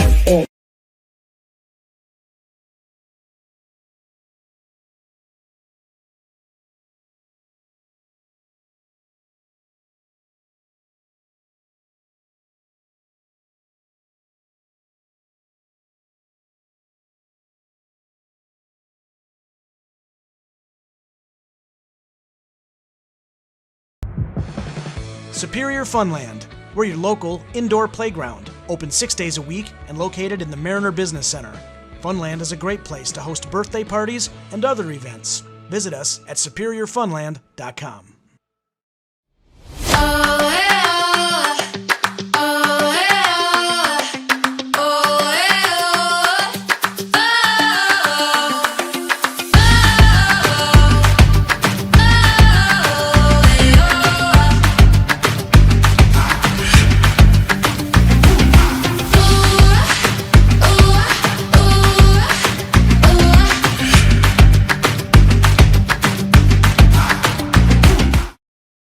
Welcome to Club One Under, the Twin Ports' premier destination for a fresh take on your neighborhood sports bar fused with an exhilarating golf simulator experience. Powered by 5 full swing simulators, Club One Under can take you on a sport immersion adventure. From a premium golf experience to one of the many other activities, there's something for everyone. Looking to keep an edge on your golf buddies? Club One Under helps you keep that swing on par all year round. Club One Under has a full bar loaded with premium spirits, pizza, and additional food options within the Fitkers building. Book your simulator online today at club1under.com.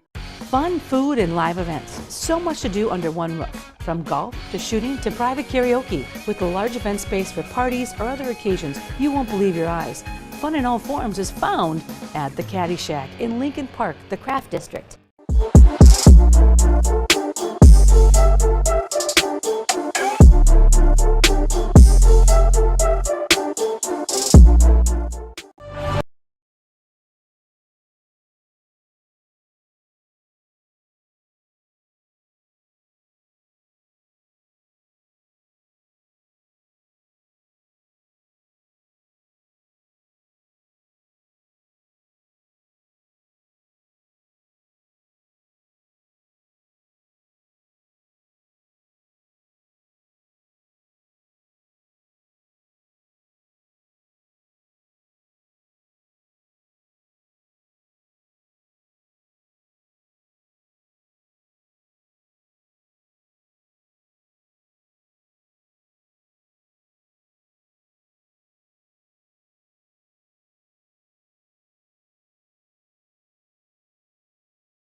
In the quiet moments before dawn, champions are made. Every fan, every athlete, every moment counts. It's not just a game, it's a passion that unites us, drives us, and makes us strive for greatness. Greatness is wherever fans connect and call home. We believe in the power of the community. We believe in turning passion into action. We bring fans closer and transform loyalty into unforgettable experiences. Join us. Make every moment matter. Fan Club. Get your fans in the game.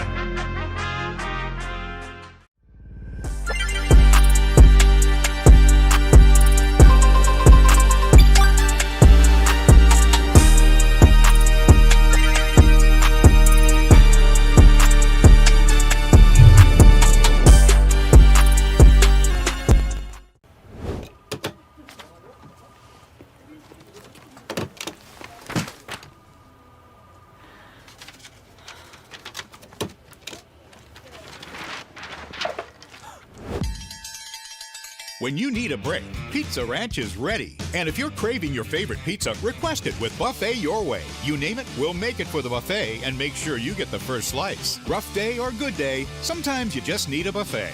Make it a buffet day at Pizza Ranch. My name is Alex Kazitsa. And I'm Matt Lambert. At Building the Dream Duluth, we aim to tell the stories, struggles, successes, and day-to-day operations of business professionals and entrepreneurs. But we're more than just stories. We are your local partners in all things digital marketing. So if you or anyone you know has an entrepreneurial story that deserves to be told, or if you're looking for a local partner that's committed to your business's success, look for Building the Dream Duluth.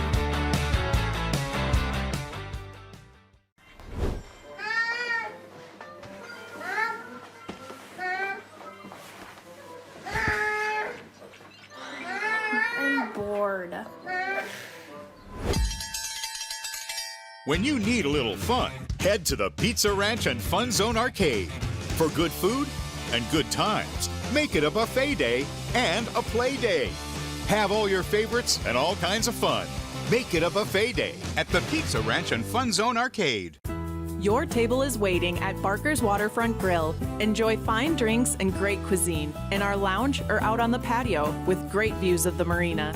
Sink your teeth into baby back ribs with our Thursday night special. Friday night, enjoy all the fish you can eat. Saturday night, prime rib is queen. Starting May 29th, join us for live music every Thursday from 5 to 7 with Tom Cockett. Great view and dining at Barker's Waterfront Grill.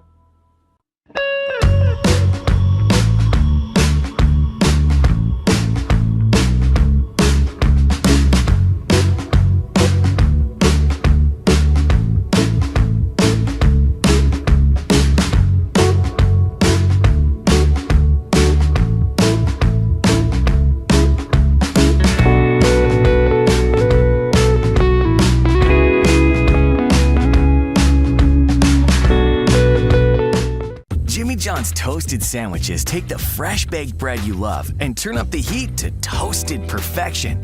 Crispy and golden on the outside, melty and gooey on the inside. Order a toasted sandwich at Jimmy John's today.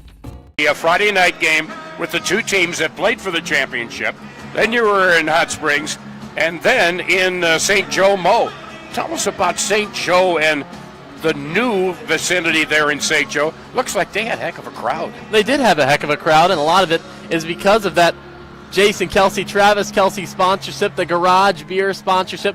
But the fans came out to the St. Joseph Civic Arena, which was different from, they used to be the Kansas City Goats. Now they're the St. Joseph Goats, and it seems like they have a bit of a loyal following already. I mean, you got people in Goats uniforms. They haven't even played a game in St. Joe yet. But really, the crowds have been good tonight. At the deck, you got the fans rocking along with the rock band that's performing. I mean, the Arena League, it's just exciting stuff to watch. It's full entertainment all the way through.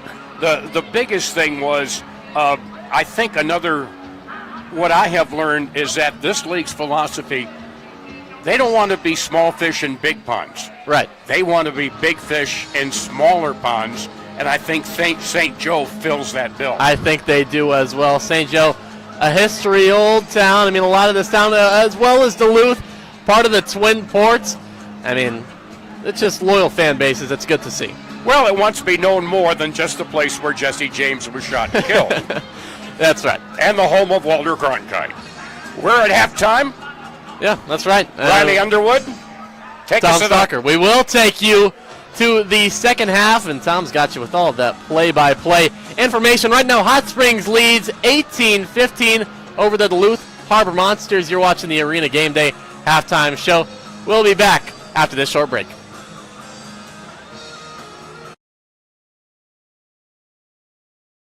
Your table is waiting at Barker's Waterfront Grill. Enjoy fine drinks and great cuisine in our lounge or out on the patio with great views of the marina. Sink your teeth into baby back ribs with our Thursday night special.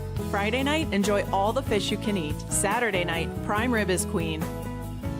Starting May 29th, join us for live music every Thursday from 5 to 7 with Tom Cockett. Great view and dining at Barker's Waterfront Grill.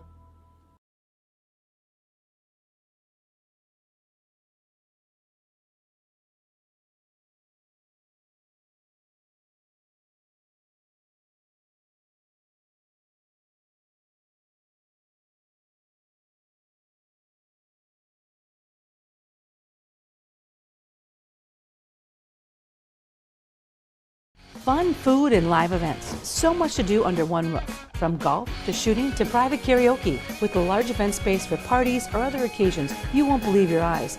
Fun in all forms is found at the Caddy Shack in Lincoln Park, the Craft District. When you're in a pinch and need a meal fast, turn to your local Super One Foods. Super One is proud to offer convenient, delicious grab-and-go food options that are sure to satisfy even the picky eater in your family. Stop by your neighborhood Super One Foods, serving you lower prices and better choices.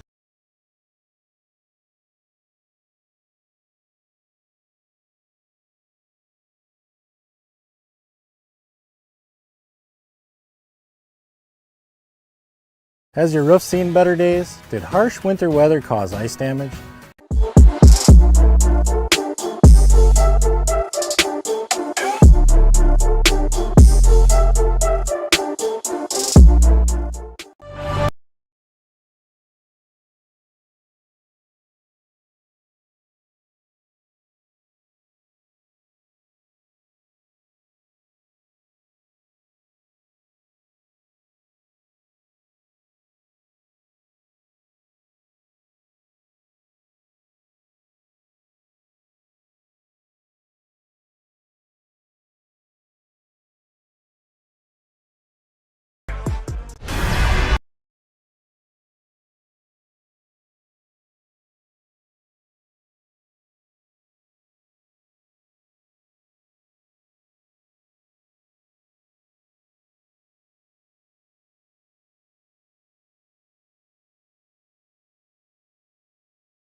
Welcome to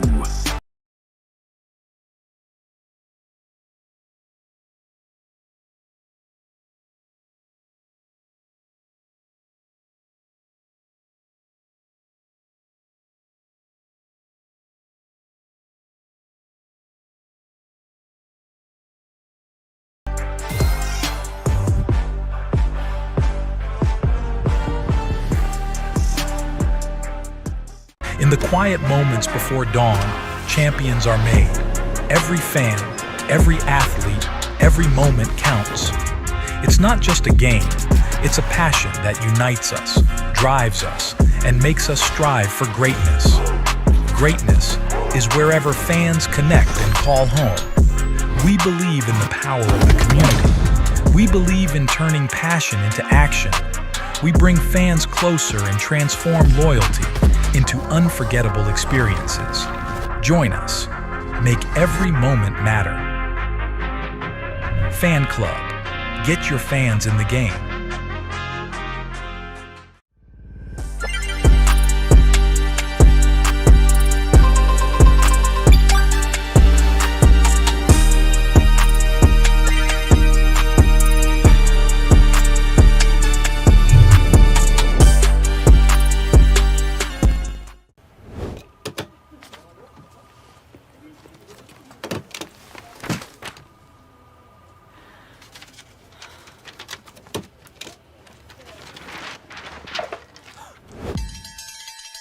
When you need a break, Pizza Ranch is ready. And if you're craving your favorite pizza, request it with Buffet Your Way. You name it, we'll make it for the buffet and make sure you get the first slice. Rough day or good day, sometimes you just need a buffet. Make it a buffet day at Pizza Ranch. My name is Alex Kazitsa. And I'm Matt Lambert. At Building the Dream Duluth, we aim to tell the stories, struggles, successes, and day-to-day operations of business professionals and entrepreneurs. But we're more than just stories. We are your local partners in all things digital marketing. So if you or anyone you know has an entrepreneurial story that deserves to be told, or if you're looking for a local partner that's committed to your business's success, look for Building the Dream Duluth.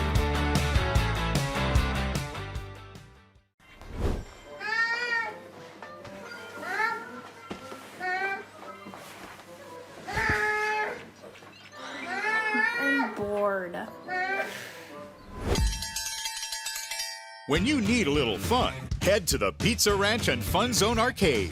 For good food and good times, make it a buffet day and a play day. Have all your favorites and all kinds of fun. Make it a buffet day at the Pizza Ranch and Fun Zone Arcade. Your table is waiting at Barker's Waterfront Grill. Enjoy fine drinks and great cuisine in our lounge or out on the patio with great views of the marina. Sink your teeth into baby back ribs with our Thursday night special. Friday night, enjoy all the fish you can eat. Saturday night, prime rib is queen. Starting May 29th, join us for live music every Thursday from 5 to 7 with Tom Cockett. Great view and dining at Barker's Waterfront Grill.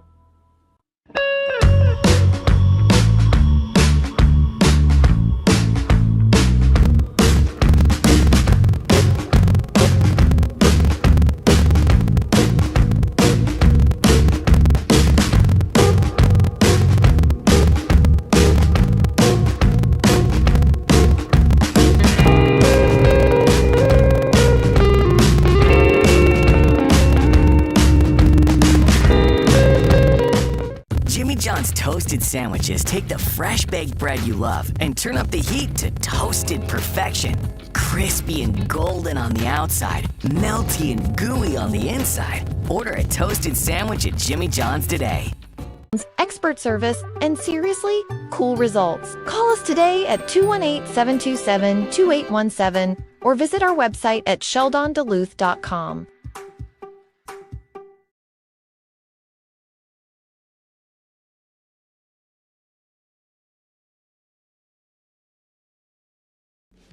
Looking for a career that moves you forward? At Jeff Foster Trucking, you're more than a number. You're part of a family built on respect, support, and stability. Whether you want local routes or long hauls, we offer great benefits and home time that works for you. Apply today at jefffostertrucking.com and drive your career forward. My name is Alex Kazitsa. And I'm Matt Lambert. At Building the Dream Duluth, we aim to tell the stories, struggles, successes, and day-to-day operations of business professionals and entrepreneurs. But we're more than just stories. We are your local partners in all things digital marketing. So if you or anyone you know has an entrepreneurial story that deserves to be told, or if you're looking for a local partner that's committed to your business's success, look for Building the Dream Duluth. Jimmy John's toasted sandwiches take the fresh baked bread you love and turn up the heat to toasted perfection. Crispy and golden on the outside, melty and gooey on the inside. Order a toasted sandwich at Jimmy John's today. Entertainment continues here at halftime with Hot Springs leading as getting ready for the third quarter by the score of 18-15. A reminder, next time the Harbor Monsters are here, June 28th. It'll be Superhero Night. I just have to go find a... What are you dressing up as? Well, I got to find a phone booth. They don't have them around anymore to change into Superman. And if you believe that, got a big bridge we can sell you that comes across from Superior. Yeah. By the way, Youth Night is July 12th, and this is going to be interesting. July 26th, last regular season home game. It's Anglers Night. Spinnerbait, bobber fishing, minnows, worms. Anglers Night? Anglers Night. All right. So that's what's coming up. Tonight, by the way, is Scout Night. Girl Scouts, Boy Scouts, all guests free of charge here this evening. NFL Scouts? NFL Scouts. Well, maybe. Hey. But anyways, crowd did fill out a little bit once we had a little slow start to the crowd, but it's filled out well. Soundstage has been entertaining us right now, and the Harbor Monsters are emerging from their locker room, and we will likely see the Wise Guys. When I say that, I kind of go back to my Chicago roots for some reason. But the Wise Guys should be coming out pretty soon. And again, it will be the Monsters to open up with the football. And it's hard to put pressure on any one series, Ronnie, because of so many series you can have in a game. But I think this one coming up at the start of the third quarter is going to be a significant one for the Harbor Monsters. I mean, you start off the second half with the ball, you're trailing, you're defending your undefeated season, and it's your chance to spark up that offense again, because we haven't really seen much electricity on that side of the ball. This might be a chance to do it, as you see the Duluth Harbor Monsters, the Harbor Monster riding on the back of a golf cart. That's Rip. That's Rip for you. Rip riding on a XUV, UTV, ATV, all TV. And they have one of these beautiful, expensive coolers on the back. Fans can buy the mini football to throw it in. And if their number is selected out of all that make it in at the end, they come home with a pretty nice cooler. Oh, yeah. Are you autographing that for them? I'd be happy to. I'd be even happier if they had a bunch of cold ones in there for after the game. We know what Mr. Stocker's getting up to after the game. Hey. And that's the other thing. You can come here, adults, you want to have a cocktail, you want to have a beer, come have a drink. And if you have a friend that has one of the VIP boxes, see if you can weasel your way in. Because you want to talk about being right up on top of the action. I remember when I was first shooting Division I college football sideline, 16-millimeter film. That's how old I am.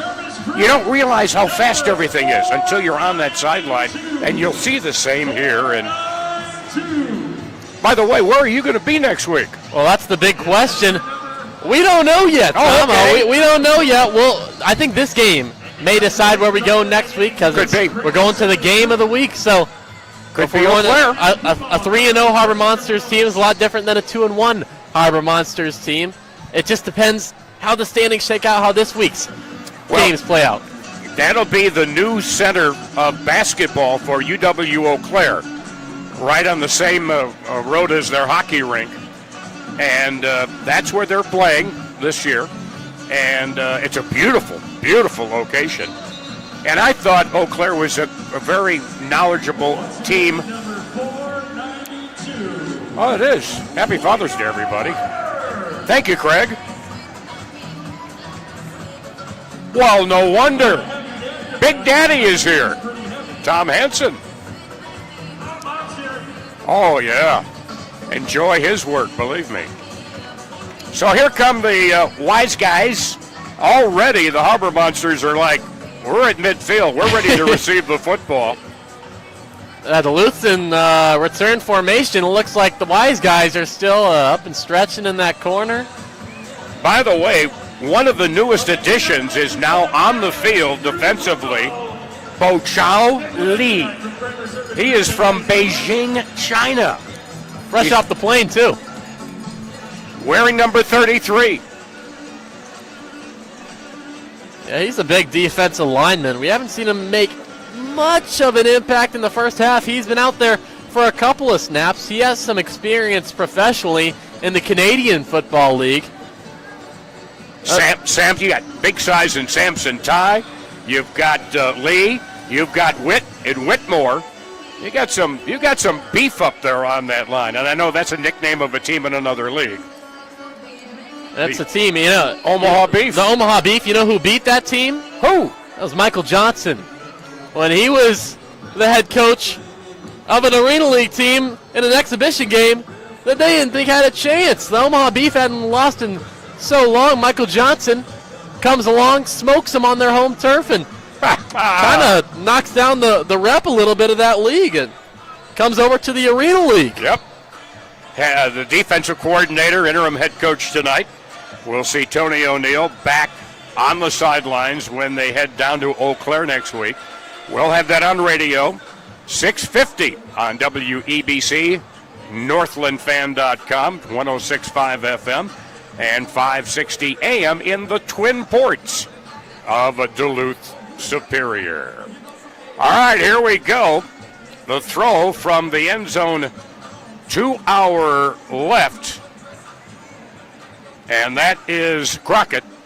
And at his own 2-yard line down to our right, Deron Sosa Maxwell. So here we go, about to get this third quarter underway, a fresh 15 minutes on the clock. And the throw, lower, takes a bounce, nice field at the 3 by Maxwell. Cutting to the near side, but he went right into the arms of it looked like Taylor Hunt, who makes the stop, and they will mark him down at his own 11-yard line. 1st and 10 at the 11 as we get the third quarter underway. Alongside Riley Underwood, I'm Tom Stalker. Glad you're with us tonight. So at the 11, let's see where we go. Now Whitmore in the backfield along with Demo. Either side, Whitlock, I should say. Snap back. Brockman hands off. Demo trying to sweep around right side. Gets knocked off his feet by Vishon Palmer over on the far side. He picks up a total of 4 yards to the 15. 2nd down and 6 at the 15. So they go to the ground right off the bat. And with Whitlock in the backfield and Demo, you got some protection for Brockman. Now here's Demo sweeping to the near side across the 15. He runs into Chapman and powers Chapman up to the 19-yard line.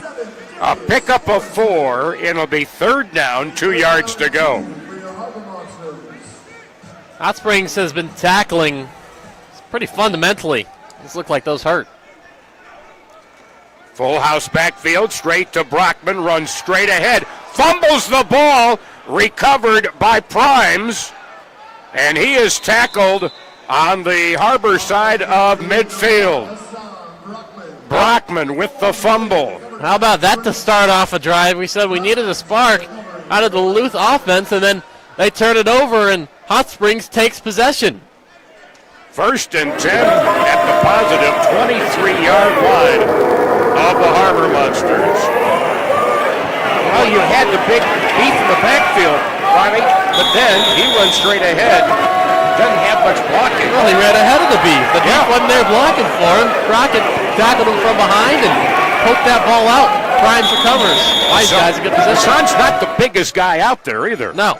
All right, Ambrose trying to cut outside, runs into the waiting arms of Samson Ty. They give him progress of 2 yards to the 25-yard line. bringing up second down at 8. Actually, a loss of 2, excuse me. So back to midfield. Second down, 12 yards to go. 2 minutes gone in the third quarter. It is 18-15. The guys in white down there who are watching on TV, the Wise guys. All right, Ambrose has got Hicks to his right. Wide to the near side is Evans. One wide out far side is Dilworth. He's looking in Dilworth's direction. Throws it off short midfield. Taken in by Hobbs. And he rambles down to about the 12-yard line, 12 or 13-yard line for a pickup of 12 and a first down for the Wise guys.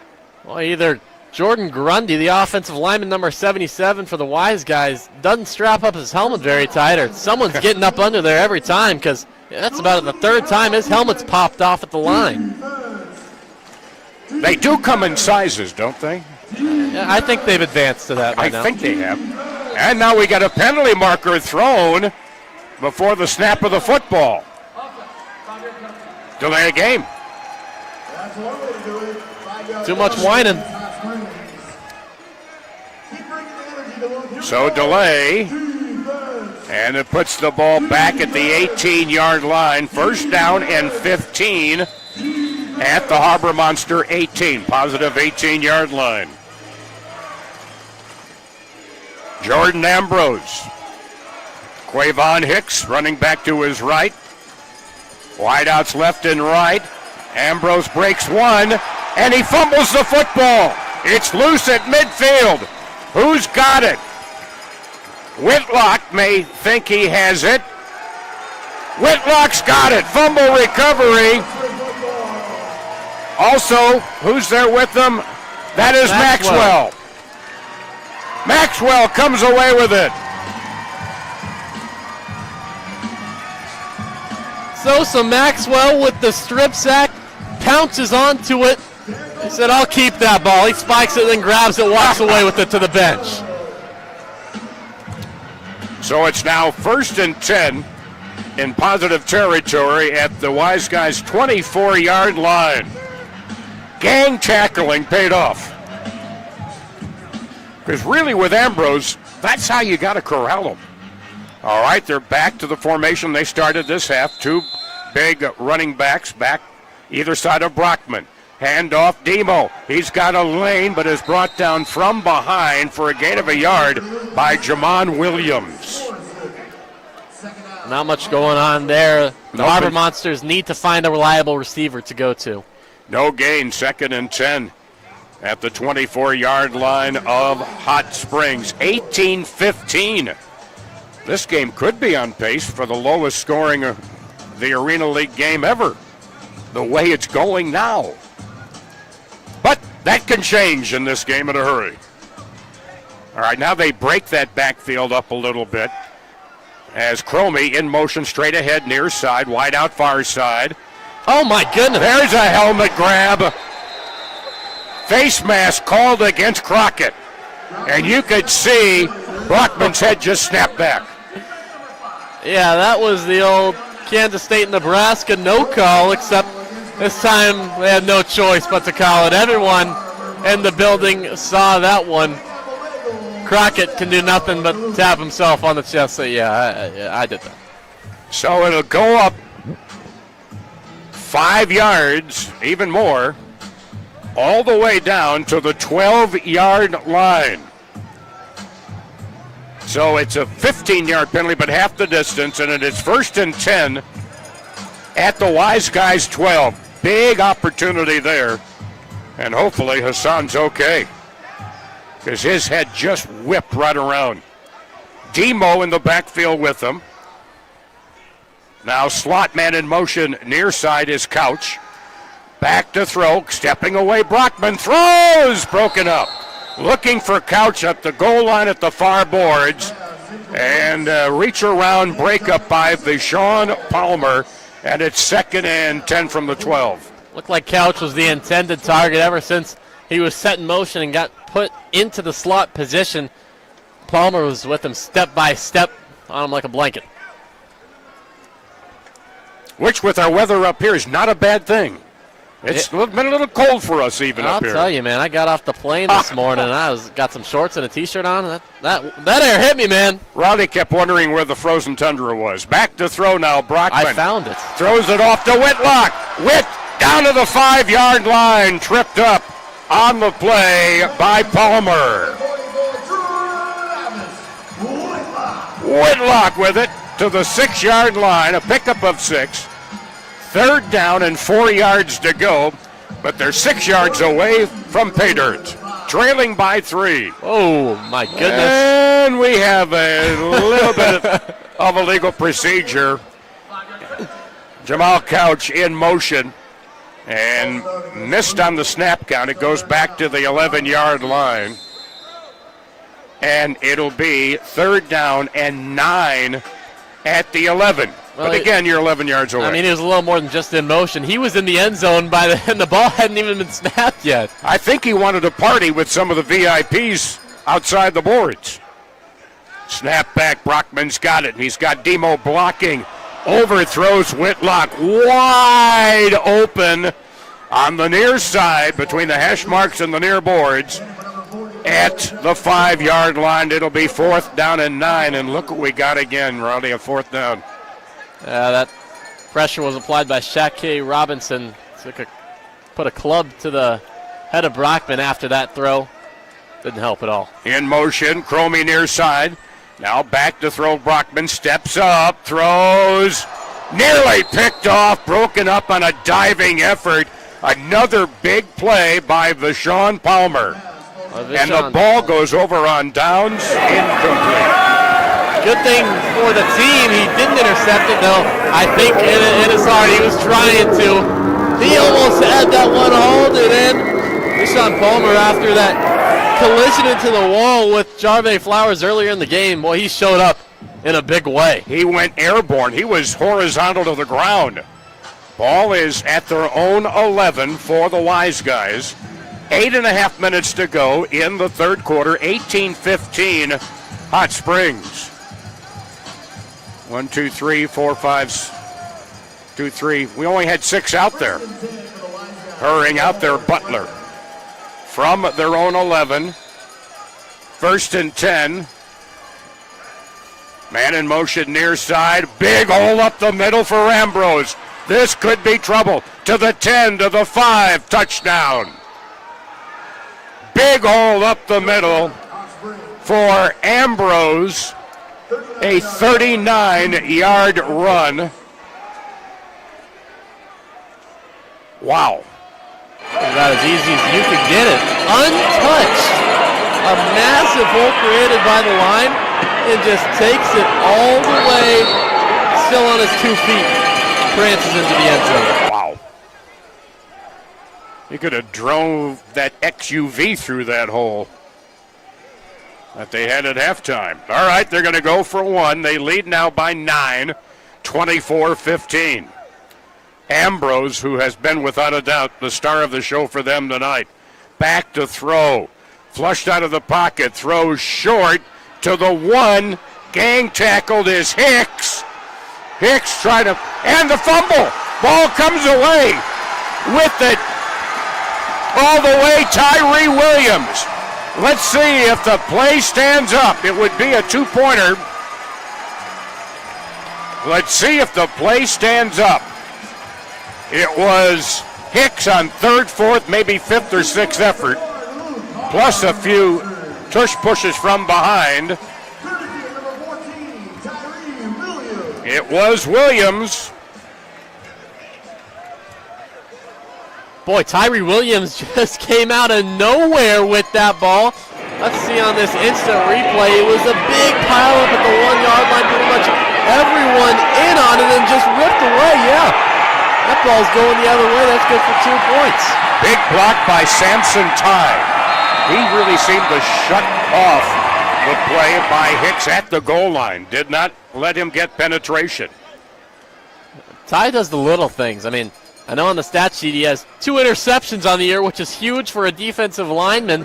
But he also just, well, you see him up there blocking for teammates, getting pressure on the quarterback, Sampson tie is a big part of this defense. Makes it a 7-point game, 24-17. And the throw-off coming now from Crockett. Waiting at his own 2 to our right is Maxwell. Throw angled to the far side. Caught inside the 5 and hit immediately on the play. Hit there by Jamon Williams. He should get progress up to about the 4 or 5, but let's see where they spot it. He was hit hard. Maxwell fumbled that ball originally, didn't field it cleanly, picked it up, and before he could even turn around, there comes Williams thundering down. It'll be set at the 3-yard line, Harbor Monsters' own 3. 7:04 to go in the third quarter. 24-17 Hot Springs. So the Promised Land 47 yards away. Brockman with Morrison off his left hip in the backfield. Wideouts left and right. Back to throw Hassan. Hassan throwing long, far side for Couch, out of play. Whoa! Brett Labrie nearly caught it. And going over the boards there on the defense was Palmer. Boy, we've called his name a lot lately. Yeah, he's been active all day long. He flipped over.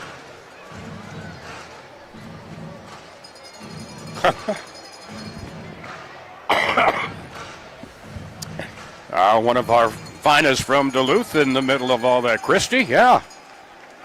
So now it's 2nd and 10 from the 3. Brockman, pump fakes, is going to run it out, and he's up to the 10-yard line, picks up 7, tackled on the play, and I knew the one guy whose number we didn't have would get in, number 10. Well, that's Cam Nathan. He switched his number before the game time. 21-10. Got it. So I got you. It's up at the. I know you do. Thank you. Need all the help I can get sometimes. Snap back to Hassan on 3rd down. Throws near side. Catch at the 15.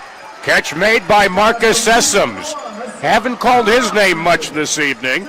And he comes through with a big catch. And it's enough for a first down to the 15-yard line. And a 1st and 10. Sessoms has good hands. He's good for a first down catch when you need one. And what a block there also by Morrison in the backfield. Possession guy. There's a pitch back. Morrison gets the pitch from Brockman. He gets upended to about the 17-yard line and tackled on the play.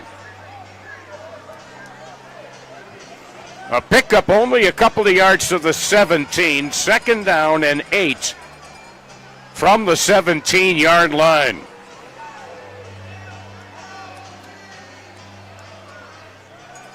Four and a half minutes to go. Man in motion straight ahead, Cromie. Here is Brockman, gets away, double coverage. Diving effort by Cromie, splitting the defense. Could not come up with it. He was double covered on the play there by Palmer and Roderick Chapman. Well, that was a dangerous throw by Brockman, who got hit as he threw. Cromie tried to put on the Jets to catch up to that ball, but luckily for the Harbor Monsters, neither of the two defenders got a hand on it either. Wide out far side. There's going to be 2 in the slot far side with Cromie in motion straight ahead. Snap back to Brockman. He's under pressure quick. Throws, completes it to the 21-yard line, completing it to Marcus Sessoms. It'll be another 4th down play. There's been an awful lot of it. It's out of the 22-yard line. 4th down, 3 yards to go with 3:33 remaining on the clock. As they say at NASA, is running. 4th down. Brockman has Demo to his right hip. Gets the snap. Getting some protection. Throws. Tipped. Intercepted Chapman. Chapman. He fumbles the ball. It's up for grabs, and I think the wise guys got it at the 12-yard line. I believe that's Crockett. Incomplete pass, tipped, intercepted. Good defense with the tip, and then right place, right time. Hot Springs now has good field position. Put some more points on the board. Here it is. Deflected from one to the other.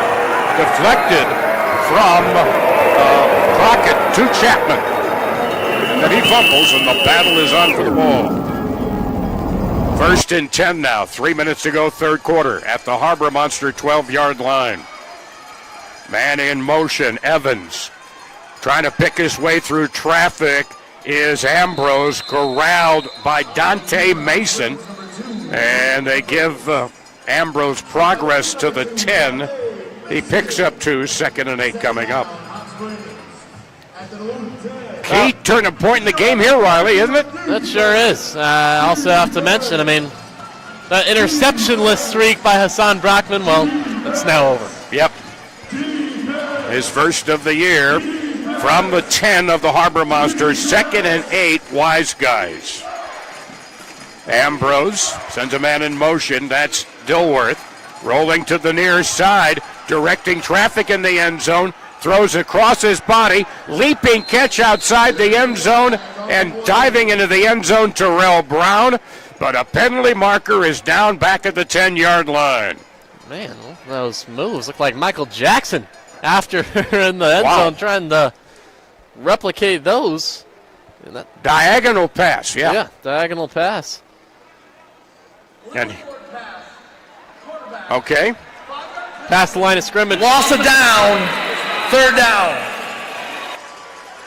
So it's now 3rd down and 8.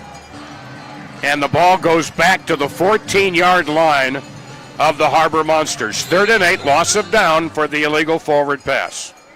After the penalty, 3rd down, Hot Springs. Watch Bo Chow Lee, number 33, come off the edge. He's been giving Vincent Hobbs fits on the line the past few snaps.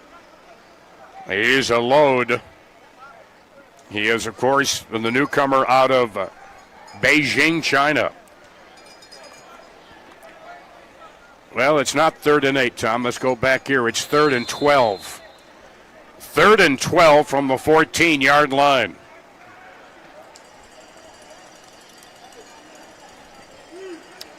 A minute 40, clock running, left to go, third quarter, 24-17, Hot Springs. Ambrose off to his right side, Terrell Brown. Ambrose drops back to throw. He is in trouble, and he is hit, and he throws it away. It's caught. And they say the progress for Ambrose was stopped at the 17-yard line for a loss of 3. Coming on big there was Ahmad Butler.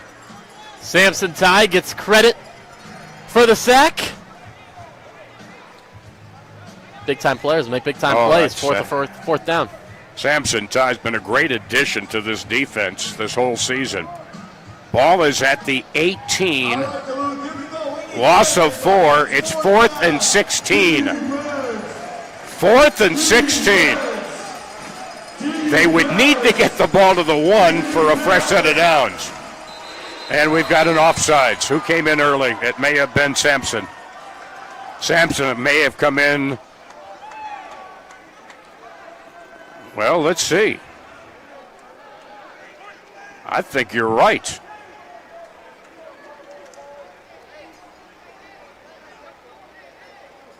So that could also mean illegal procedure against the...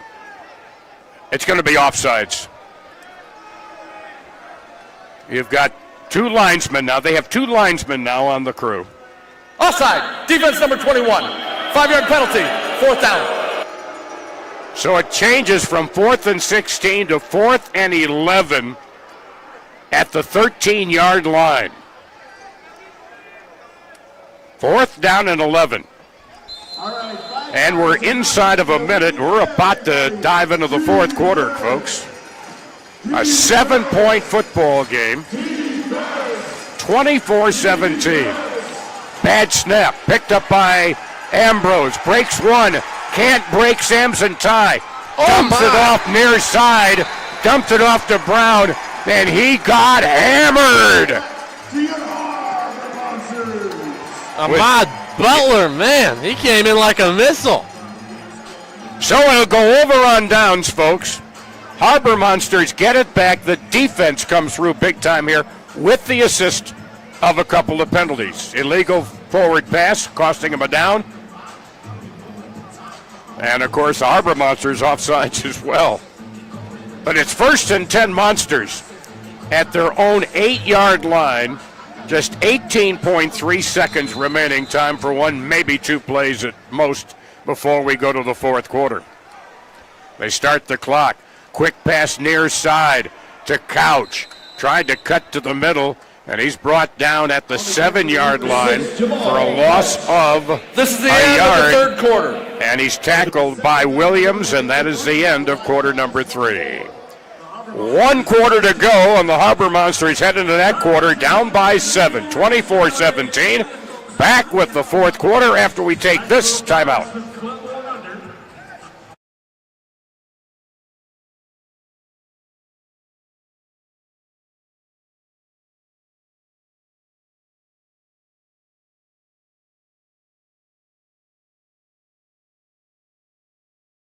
ensuring the beauty and protection of your home for years to come. Give Peralt Construction a call at 218-723-8477 and schedule a free in-home consultation.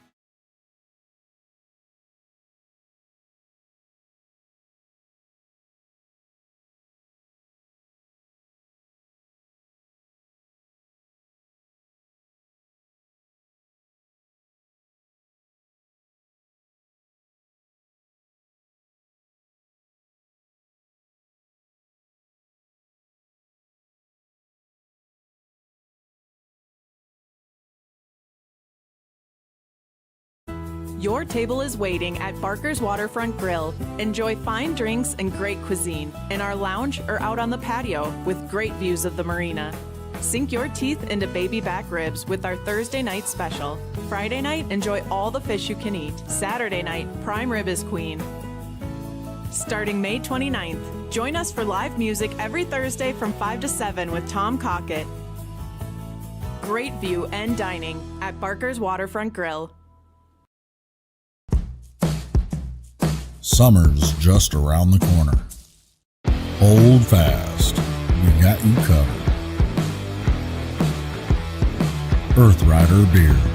Gather responsibly. Jimmy John's toasted sandwiches take the fresh baked bread you love and turn up the heat to toasted perfection. Crispy and golden on the outside, melty and gooey on the inside. Order a toasted sandwich at Jimmy John's today.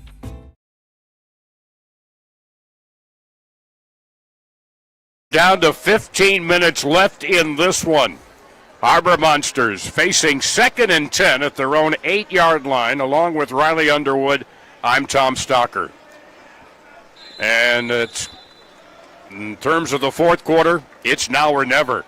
Snap to Brockman from the goal line, throwing and misthrows it. Wrong route run, picked off by Crockett at the 5. He's up to the 20, to the 25. Yanked down by the collar inside the 10-yard line. An interception by Crockett.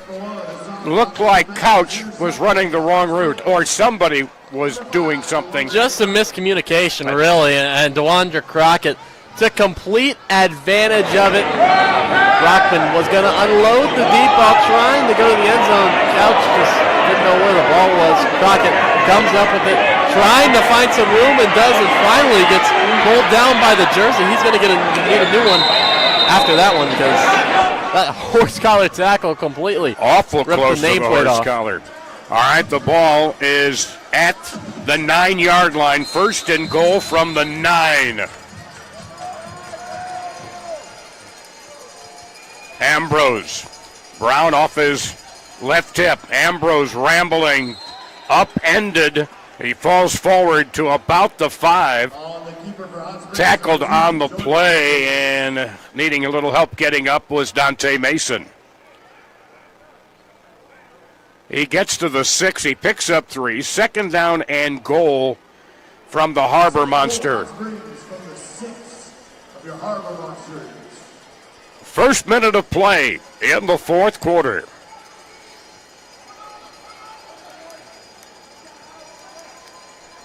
And now on second down, Ambrose, a quick forward pitch, heading to the right side on the catch, Lou Dorsey, the former Fighting Illini, and he is brought down at the 4-yard line. He picks up 2. This is the time for Duluth defense to step up. A touchdown here makes this a completely different game. Completely changing the complexion of this. 3rd and goal from the 4. And this is where you really got to keep an eye on Ambrose. 2 wide to the far side, 1 in the slot. Ambrose rolls out near side. Ambrose to the 5, throws, leaping catch against the boards in the end zone. Touchdown. Touchdown, Wise Guys, Lou Dorsey. Looked like Ambrose wanted to run there on the outside, but realized he couldn't cross that line of scrimmage outside of the running game. Looking for his guys, he had Dilworth, and then he saw Lou Dorsey streaking along that back wall. Hit him perfectly right down the middle. Miscommunication on the back line. Dorsey, a member of the All-Big Ten freshman team at Illinois in 2017. Lovie Smith's first recruiting class. Single point after, they lead by 13. Snap to Dorsey.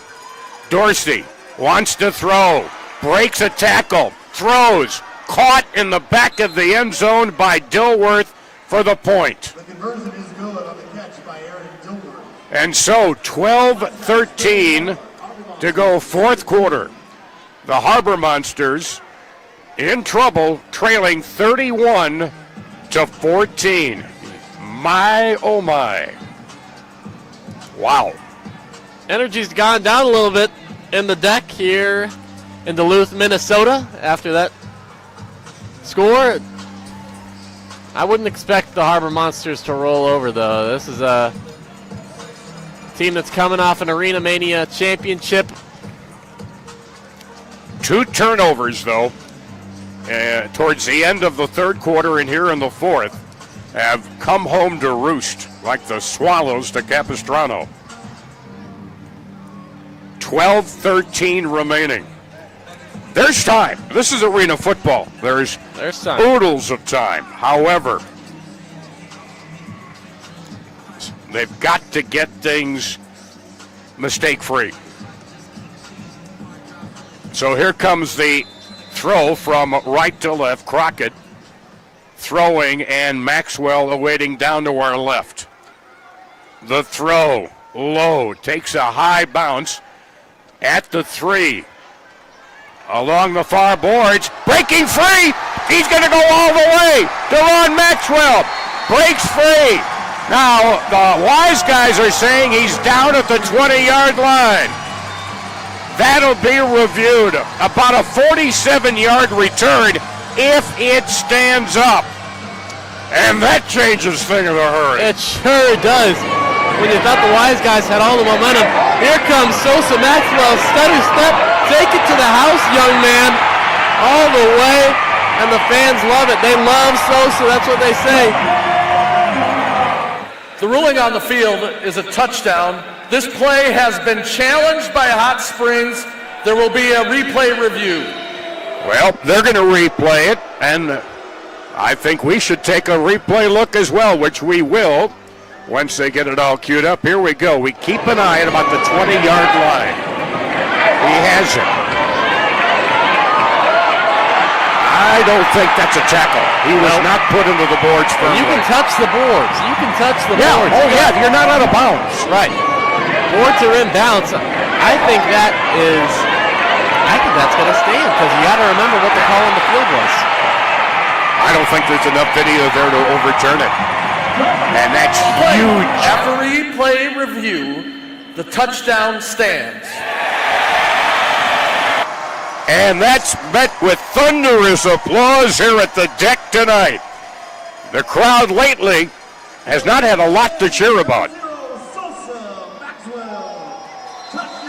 47 yards unofficially. And now they'll go for 1. That cuts it to 8.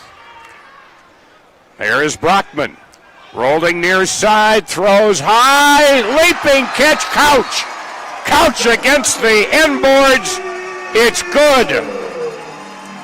It's a 7-point play, and it's a 7-point ball game. How about that? All of a sudden, Tom, this game just got a whole lot more interesting in just one play. Special teams, big time. And a guy like, you talked about him at halftime. By the way, if you're going to Vegas, I'll give you some money. Because you hit it right on the head. Riley, you hit it right square in the head. Thank you. Thank you very much. I don't know if I'm headed to Vegas. Might head down to Hot Springs. I mean, that's the... That'll work, too. I think they have them down there, too, don't they? That's the Vegas of the South right there. That's right. You got Hot Springs. You got Tunica, Mississippi. I know where a lot of folk are from my days in Memphis. All right, that's outstanding. And that's exactly what the old doctor ordered for the Monsters. So now the throw-off, that is Couch throwing it, bounces at the 6, off the sideboards, which slowed things up. No fumble. Ball is down. It looked like it came loose and recovered, I believe. The return was Evans, and thought he coughed it up, but they say no, he was down against the boards. Bo Chow Lee laid the lumber against the boards. Wow. And let me tell you, just looking him was down there at field level as you were as well. It's like, oh, baby.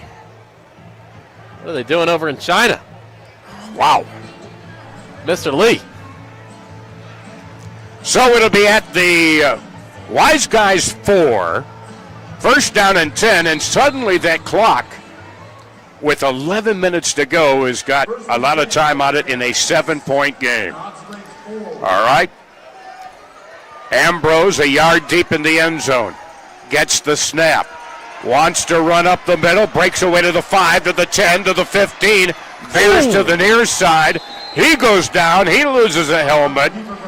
Jonte Mason helped knock him off his feet, and Ambrose went tumbling. My goodness, Tyree Williams with a big-time hit sends the helmet of Jordan Ambrose flying. Headband all goes with it. But it goes all the way, a 25-yard run. First and 10 at the Harbormaster 22-yard line. That's how quick things can happen. But they still have a ways to go. Ambrose, a man off to his right side. Wide out near side, slot near side. Is Ambrose trying to avoid the rush, throws it over the middle. Immediately wrapped up and tackled at the 17-yard line is Lou Dorsey, and Maxwell is there to make the stop. Dorsey's a big guy to throw down. Maxwell looked like he did it with ease. About a 6-yard gain. I tell you what, he was a tight end by trade in college. Pickup of 6. Second and 4 at the Harbor Monster 16-yard line.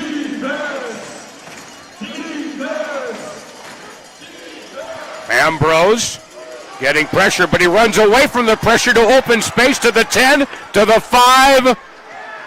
Touchdown, I do believe. Flag on the field. Flag on the field about midway towards the end zone, and let's see what it is. He just rolled right out and had a sense for where the open turf was. And now the officials talk over the hanky.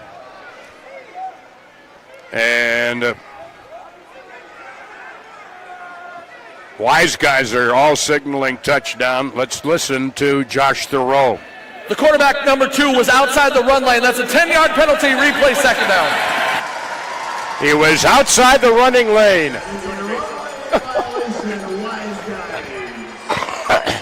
outside the running lane. And it goes all the way back to the Harbor Monster 24-yard line. Wow. Boy, that's a big one. And that's the new rule in the league this year. So it'll be second down. They need to get to the 12. So it's 15 yards to go.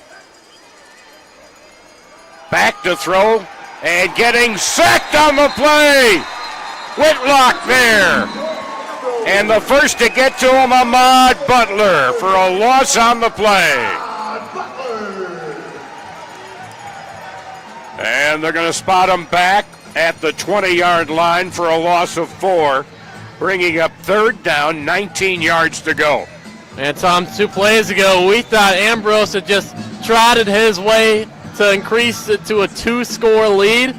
And now they're facing a third and a long ways to go. Close to turning the ball over. There we go, third and very, very, very long. Really about third down and Proctor to go. That's a suburb. Back to throw is Ambrose. Ambrose, Whitlock can't wrap him up, and he's knocked down by Butler. Another big play by both Whitlock and Butler, throwing him for a loss back at the 15-yard line, a loss of 5. Ahmad Butler, 2 big plays in a row, that time putting the seatbelt on him because he's not going to be running anywhere. Has elected to surrender. First down, Harbor Monster. And remember, Riley, if you don't click it, you get a ticket. Don't ask me where that came from. They're going to surrender. Even better. And so it'll go back to the Harbor Monster 15-yard line. It's a 7-point game, and half of the quarter still to go. 7:34. You need, and this is one thing that helped carry this team down the stretch as well. They held opponents to so few points in the last 3 regular season games, and now we're seeing it really come through here. Swing pass, Couch. Makes the catch on the near boards. Gets up to the 15-yard line. Tackled by Jamon Williams. And no gain on the play. On the reception, second down and 10 at their own 15-yard line.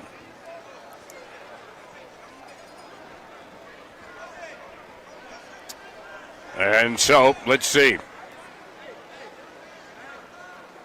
Brockman reading the play to Couch. Heads back. Play clock to 13. Plenty of time on it.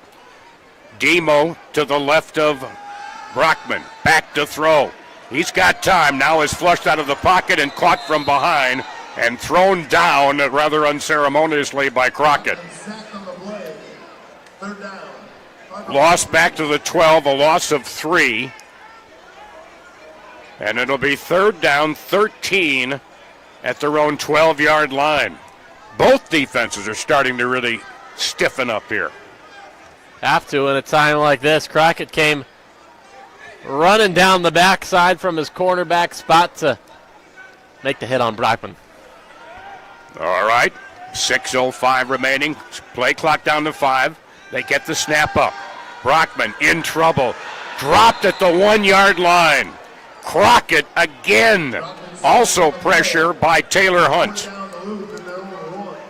Wow, a loss of 12. The Harbor Monsters have elected to surrender. And they're going to surrender. Back-to-back surrenders. I'm not sure I've seen that yet this year. No, I mean it's not the glamorous move, but it's a smart one in this situation. You take advantage of it. You have to take advantage. It's there.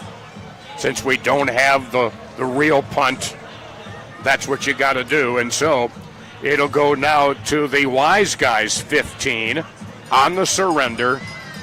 First down, 10 yards to go. 5:47 remaining in the fourth quarter. 31-24 Hot Springs. And this one, you might be working on your fingernails a little bit down the stretch of this one for a while. This one could very well go right down to Ahmad the pervert. Butler was just puking all over the field. I don't know if you saw that, Tom. He took the gloves off. Man, wouldn't want to step around the 18 or 19-yard line. Came into the game tonight with 9 total tackles in 2 games, 7 solo, 2 assists. Oh, there he goes again. Man, oh, man. You weren't kidding. No. Wow. Well, he's still out there, and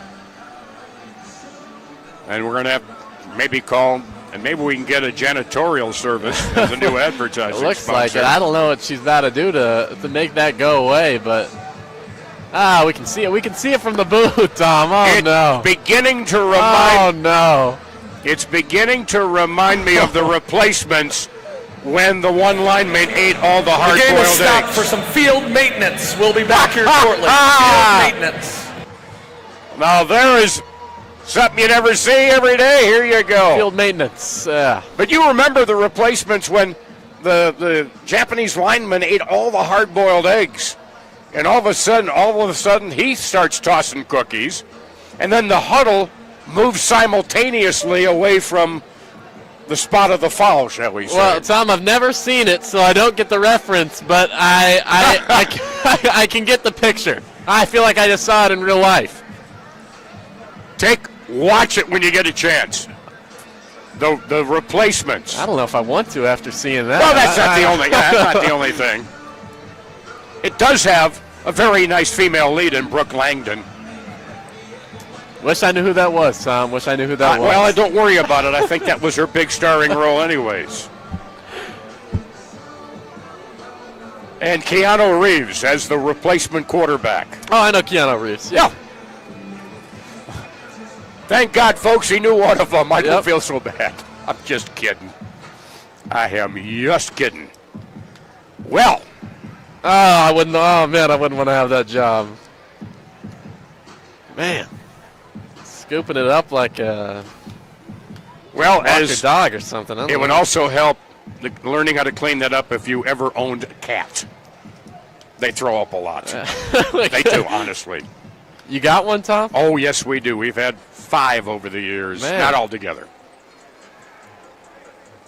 They get kicked out, or they usually run to a carpeted area to do it. Not on the tile floor. Man. They run to the carpeting to do it. Here, it's all carpet. It is all carpet. I don't know. So we do have field maintenance. 5:47 remaining fourth quarter. Oh, man, they're making the reserve wide receiver Tony McCraw clean it up, too. Man, he's spraying the water on it. 31-24 Wise Guys.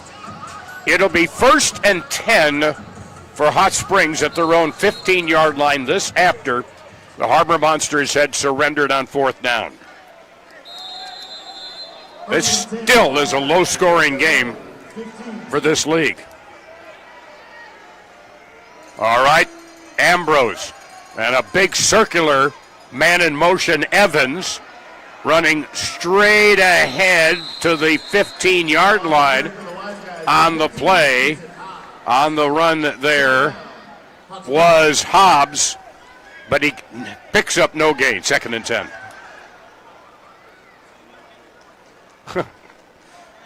Well, he's got some size out there, Hobbs. Sure does.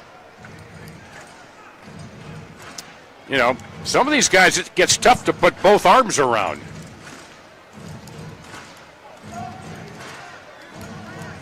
Second and 10 from the 15-yard line. Wideouts near side, far side. Ambrose faked the pass, then tried to keep it, and he runs into, how about Demo? Darius Morrison there defensively to help make the stop. And for a gain of a yard at the 16, it'll be 3rd down and 9. At this point in the game, you need all hands on deck to make a 3rd down stop. Try to get the ball back to your offense. Big stop for the D opportunity here for the Monsters. 4:15 and the clock is running. Straight ahead, wide out motion far side. Ambrose rolls far, comes near, dumps off a pass to the 20, to the 25, knocked off his feet. Inside the Harbor Monster 20 is Terrell Brown. And it's a 1st and 10 on a big, big safety valve pass there by Ambrose. Well, Terrell Brown lost his man about halfway, and then Maxwell was the only Harbor Monster back there. He was playing in zone at the safety position. He had to go over and make the stop. A 15-yard reception by Brown. Down to 3.5 minutes remaining. From the Harbor Monster 19, 1st and 10, Hot Springs. Straight ahead, man in motion, wide out. Pass behind Dilworth. He was at the 15. The pass, though, about 3 yards farther deep, and it's incomplete. Doesn't stop the clock until we're inside of 2 minutes, however. 2nd and 10 now from the Monster 19-yard line. Harbor Monsters, their first timeout of the second half. All right, you just heard referee Josh Thoreau. First timeout of 3 for the Harbor Monsters. Mainly here right now. Riley, stop the clock. Yeah, they need as much time as they can get. When you let up that 3rd down conversion on a 3rd and 9, it's hard to get your defense back and geared up to get another stop, because you just went 2 downs. Now you went 1 down. All right, we stopped. Now it's 2nd and 10. Got to stop the clock, because the offense isn't ticking right now where they can go 1 throw and score a touchdown. And now the Harbor Monster defense that has played well, only given up 1 touchdown, the 4-yard reception to Dorsey with about 12 plus minutes remaining, but now 9 minutes on the game clock later. It's getting real critical time for the DHMs, the Duluth Harbor Monsters.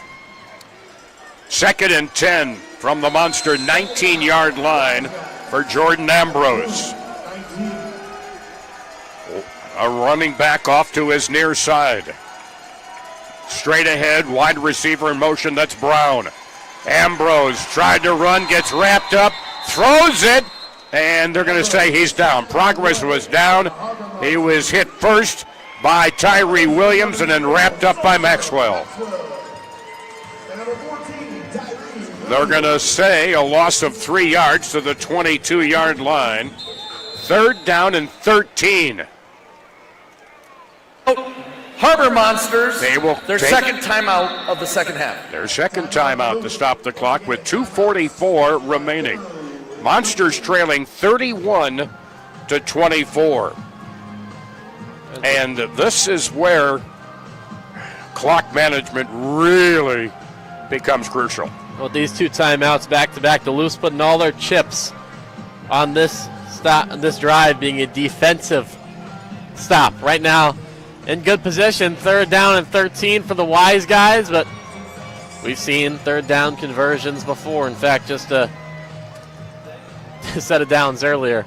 This will be the 6th play of the drive. Now, when we get inside of 2 minutes, a reminder, you can stop the clock with an incomplete pass. You don't necessarily want to throw a bunch of incomplete passes, but sometimes that is a benefit. All right, Wise Guys, 3rd and 13 from the Monster 22-yard line. Ambrose sends Dilworth in motion. Ambrose still on his feet. Down inside the 10, and he has an apparent first down at the 8-yard line. Wow. That will be a run of about 14 yards, and Ambrose has done it again. Ambrose just willing Hot Springs and inching closer to an upset victory over the number 1 team in the league. Call it the Harbor Monsters 8. And another timeout. Nope, not at all. It's from the 8, 1st and goal for the Wise Guys. Ambrose and wait. Please set the game clock to 2 minutes and 5 seconds, and we're going to run a play. 2nd down.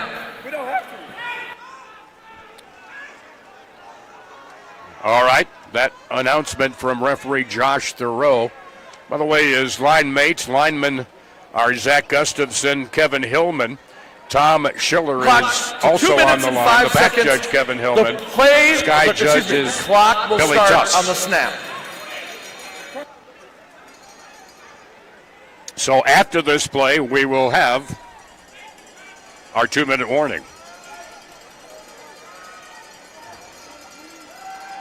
First and goal from the 8-yard line. In motion, Dilworth. And Ambrose tried to run it straight up the gut, ran into Deron Maxwell.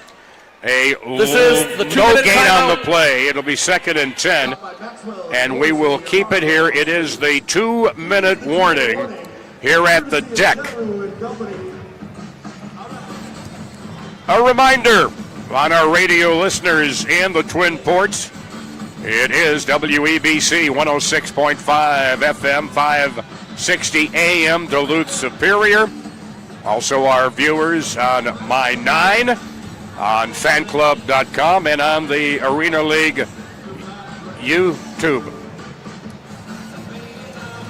You can go back and rewatch all these games, too, on the Arena League YouTube page, as well as on the Fanclb app, where you can download the app, win some prizes as well. And that's FANCLB. That's right. Which I've got the app on my phone, and you can get stats. You can pick up points. You can be a fan of a particular team in the league and earn points by visiting the app. It'll be 2nd down and 10 now from the 8-yard line. Me? It's on my DVR at home. That's how you do it, man. Eh. All right, Ambrose. 2 wideouts near side, wing back on the near side. Snap back to Ambrose, breaks 1 tackle, scrambles to the 10, throws into the end zone, broken up. Broken up beautifully by Zach Hannibal, intended for Terrell Brown on the near side of the end zone. Boy, that was a dangerous pass by Jordan Ambrose. He did a good job of escaping the first tackler.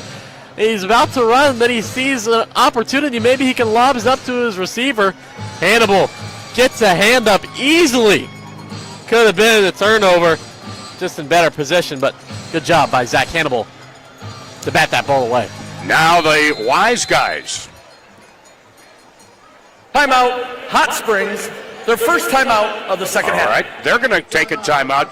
The clock stopping on that incomplete pass with 1:52 remaining in the fourth quarter. 31-24 Wise Guys over the Harbor Monsters. Harbor Monsters came into this game undefeated 2-0.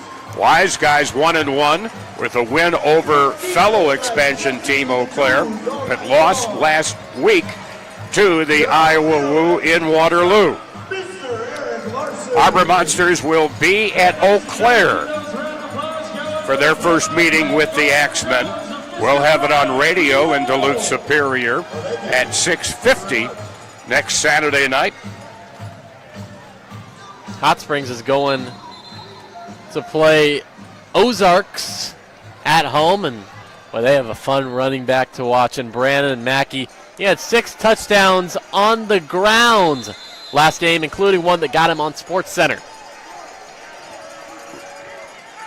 Wow. All right, wide out near side, Dilworth. Slot near side, Evans. Ambrose scrambling, throws to the end zone. Caught in the far corner by Dilworth for a touchdown. Touchdown, Hot Springs. An 8-yard reception by Dilworth. Dilworth with the 8-yard reception, the scrambling by Ambrose made the play. With 2 big hits taken by Hot Springs, Ambrose took a shot as he delivered the ball. Aaron Dilworth put his body on the line, catching it, slamming into the wall, but that all but about seals it right now for Hot Springs. Of course, Duluth could make good comeback if you get another good return from a man like Deron Maxwell. Or also score on a drive and then go for the proverbial onside kick, where it's 4th and 20 from your 5, and you got to get it to midfield to keep playing. Key is you got to stop this conversion, then your offense better get to ticking. Single point after attempt by, and the snap goes back to Evans. Evans rolling near side is knocked short, tackled by the other number 7, Darius Morrison. It's no good. So it makes it a 13-point lead. 24 for the Harbor Monsters, 37 now with 1:43 to go in the fourth quarter. Yikes. But this is also, it was very similar down the stretch of the championship game. Things were pretty comfortable for the Harbor Monsters. All of a sudden, boom, Iowa's within 2 with just seconds left in the game. It can happen that quickly. Still 1:43 left on the clock. Hot Springs looking to defend. Crazier things have happened. How about a 9-play drive, 35 yards? How about it?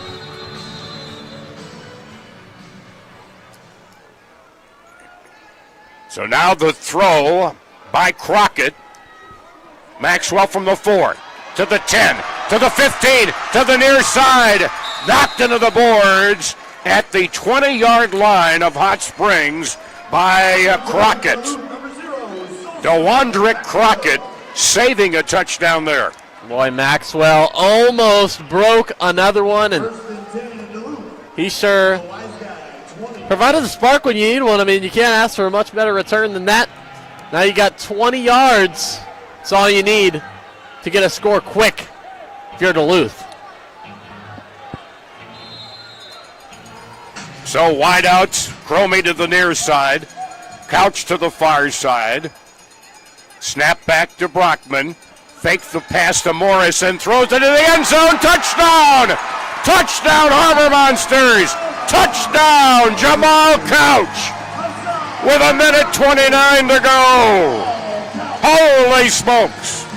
All right now. Don't be filing out of the arena just yet.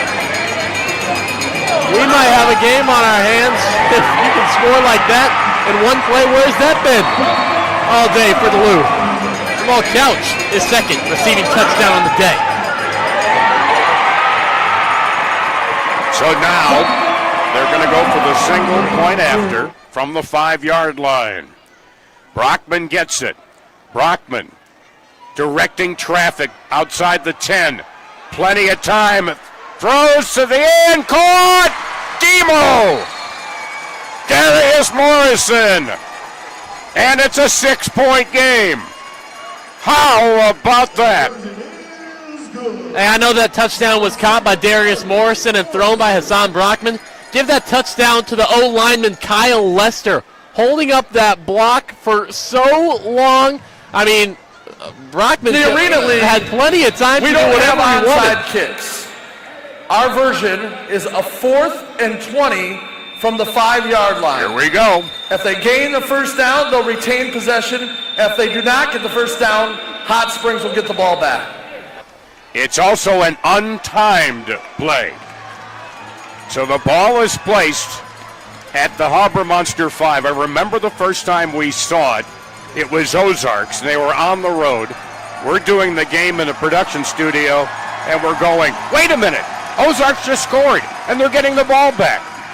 We didn't know at the time. Learning. It's the onside play. 4th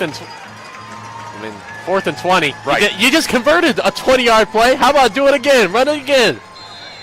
That's what you're looking to do. You want to get it to the 25 at least, and then you're playing.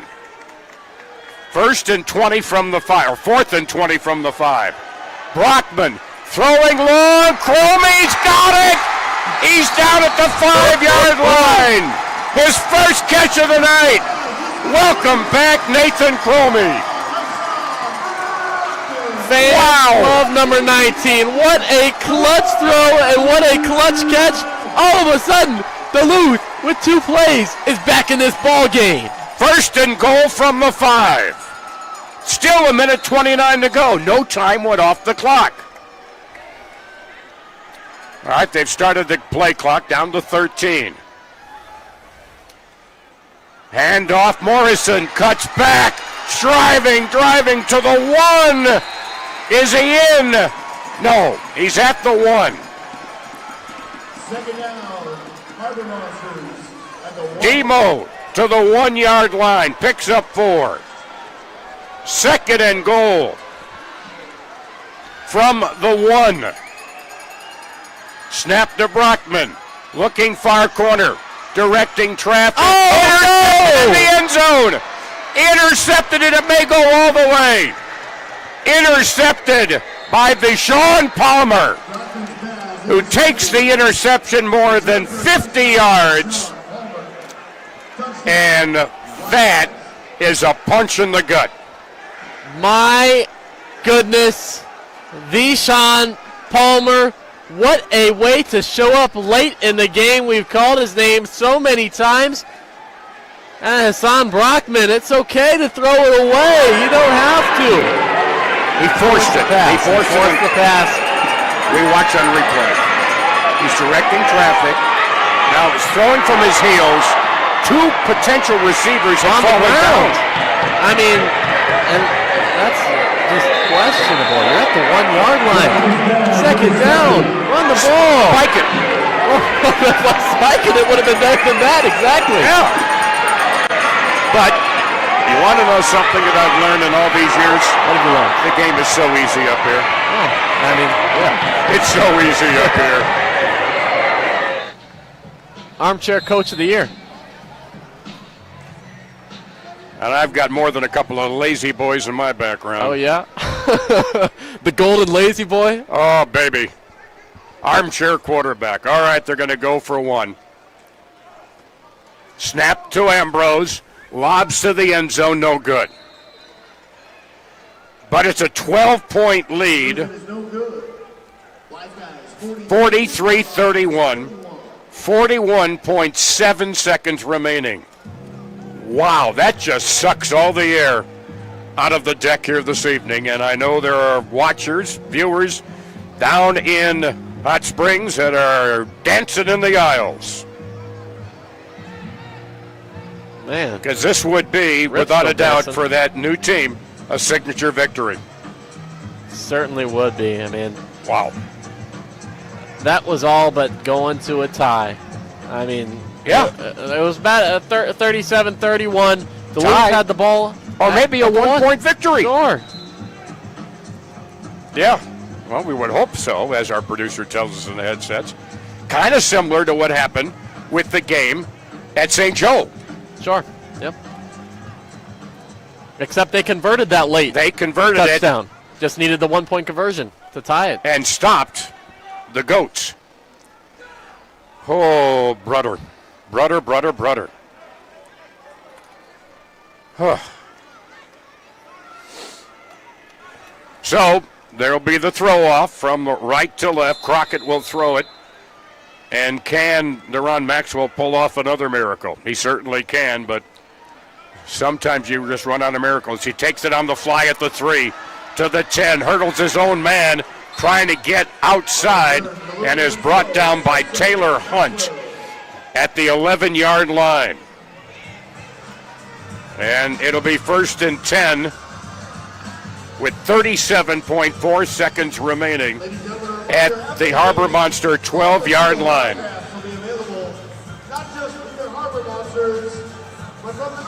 Some kind of ouch felt by the Harbor Monsters this evening. And they head back on the road next week to Eau Claire. All right, Brockman back. In motion, near side goes Couch. Long throw. It is picked off. A diving catch for the interception inside the 5 by Palmer. And he runs up along the near boards. He may not be out of bounds. until about the 15-yard line. It'll be 1st and 10 off another interception, and that one is the dagger. Palmer. It's kind of been a 1-2 punch for them. Palmer defensively and Ambrose offensively for them. It's been working. I mean, Deshaun Palmer has been a ball hawk just these past few plays, and he's been a great defensive back the rest of the game, aside from that one touchdown that Jarve Flowers hauled in. But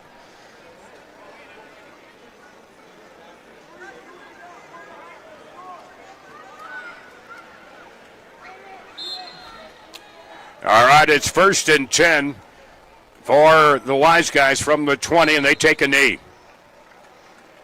And the clock keeps running, and that's going to be it. Can't stop it. Harbor Monsters are out of timeouts, and the clock will run out to 3 zeros. And the final 43-31. Checking here.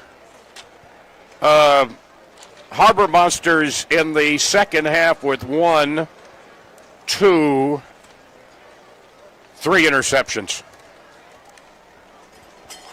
Actually, yeah. No, 4 interceptions. 4 interceptions. And that is a big story in this game here this evening. The Harbor Monsters held to 31 points. Got to do a little research. That may be the fewest they've scored in a game so far in their brief history of a year plus this year. And a huge win for the Wise Guys, a signature win for their new franchise. They go to 2-1.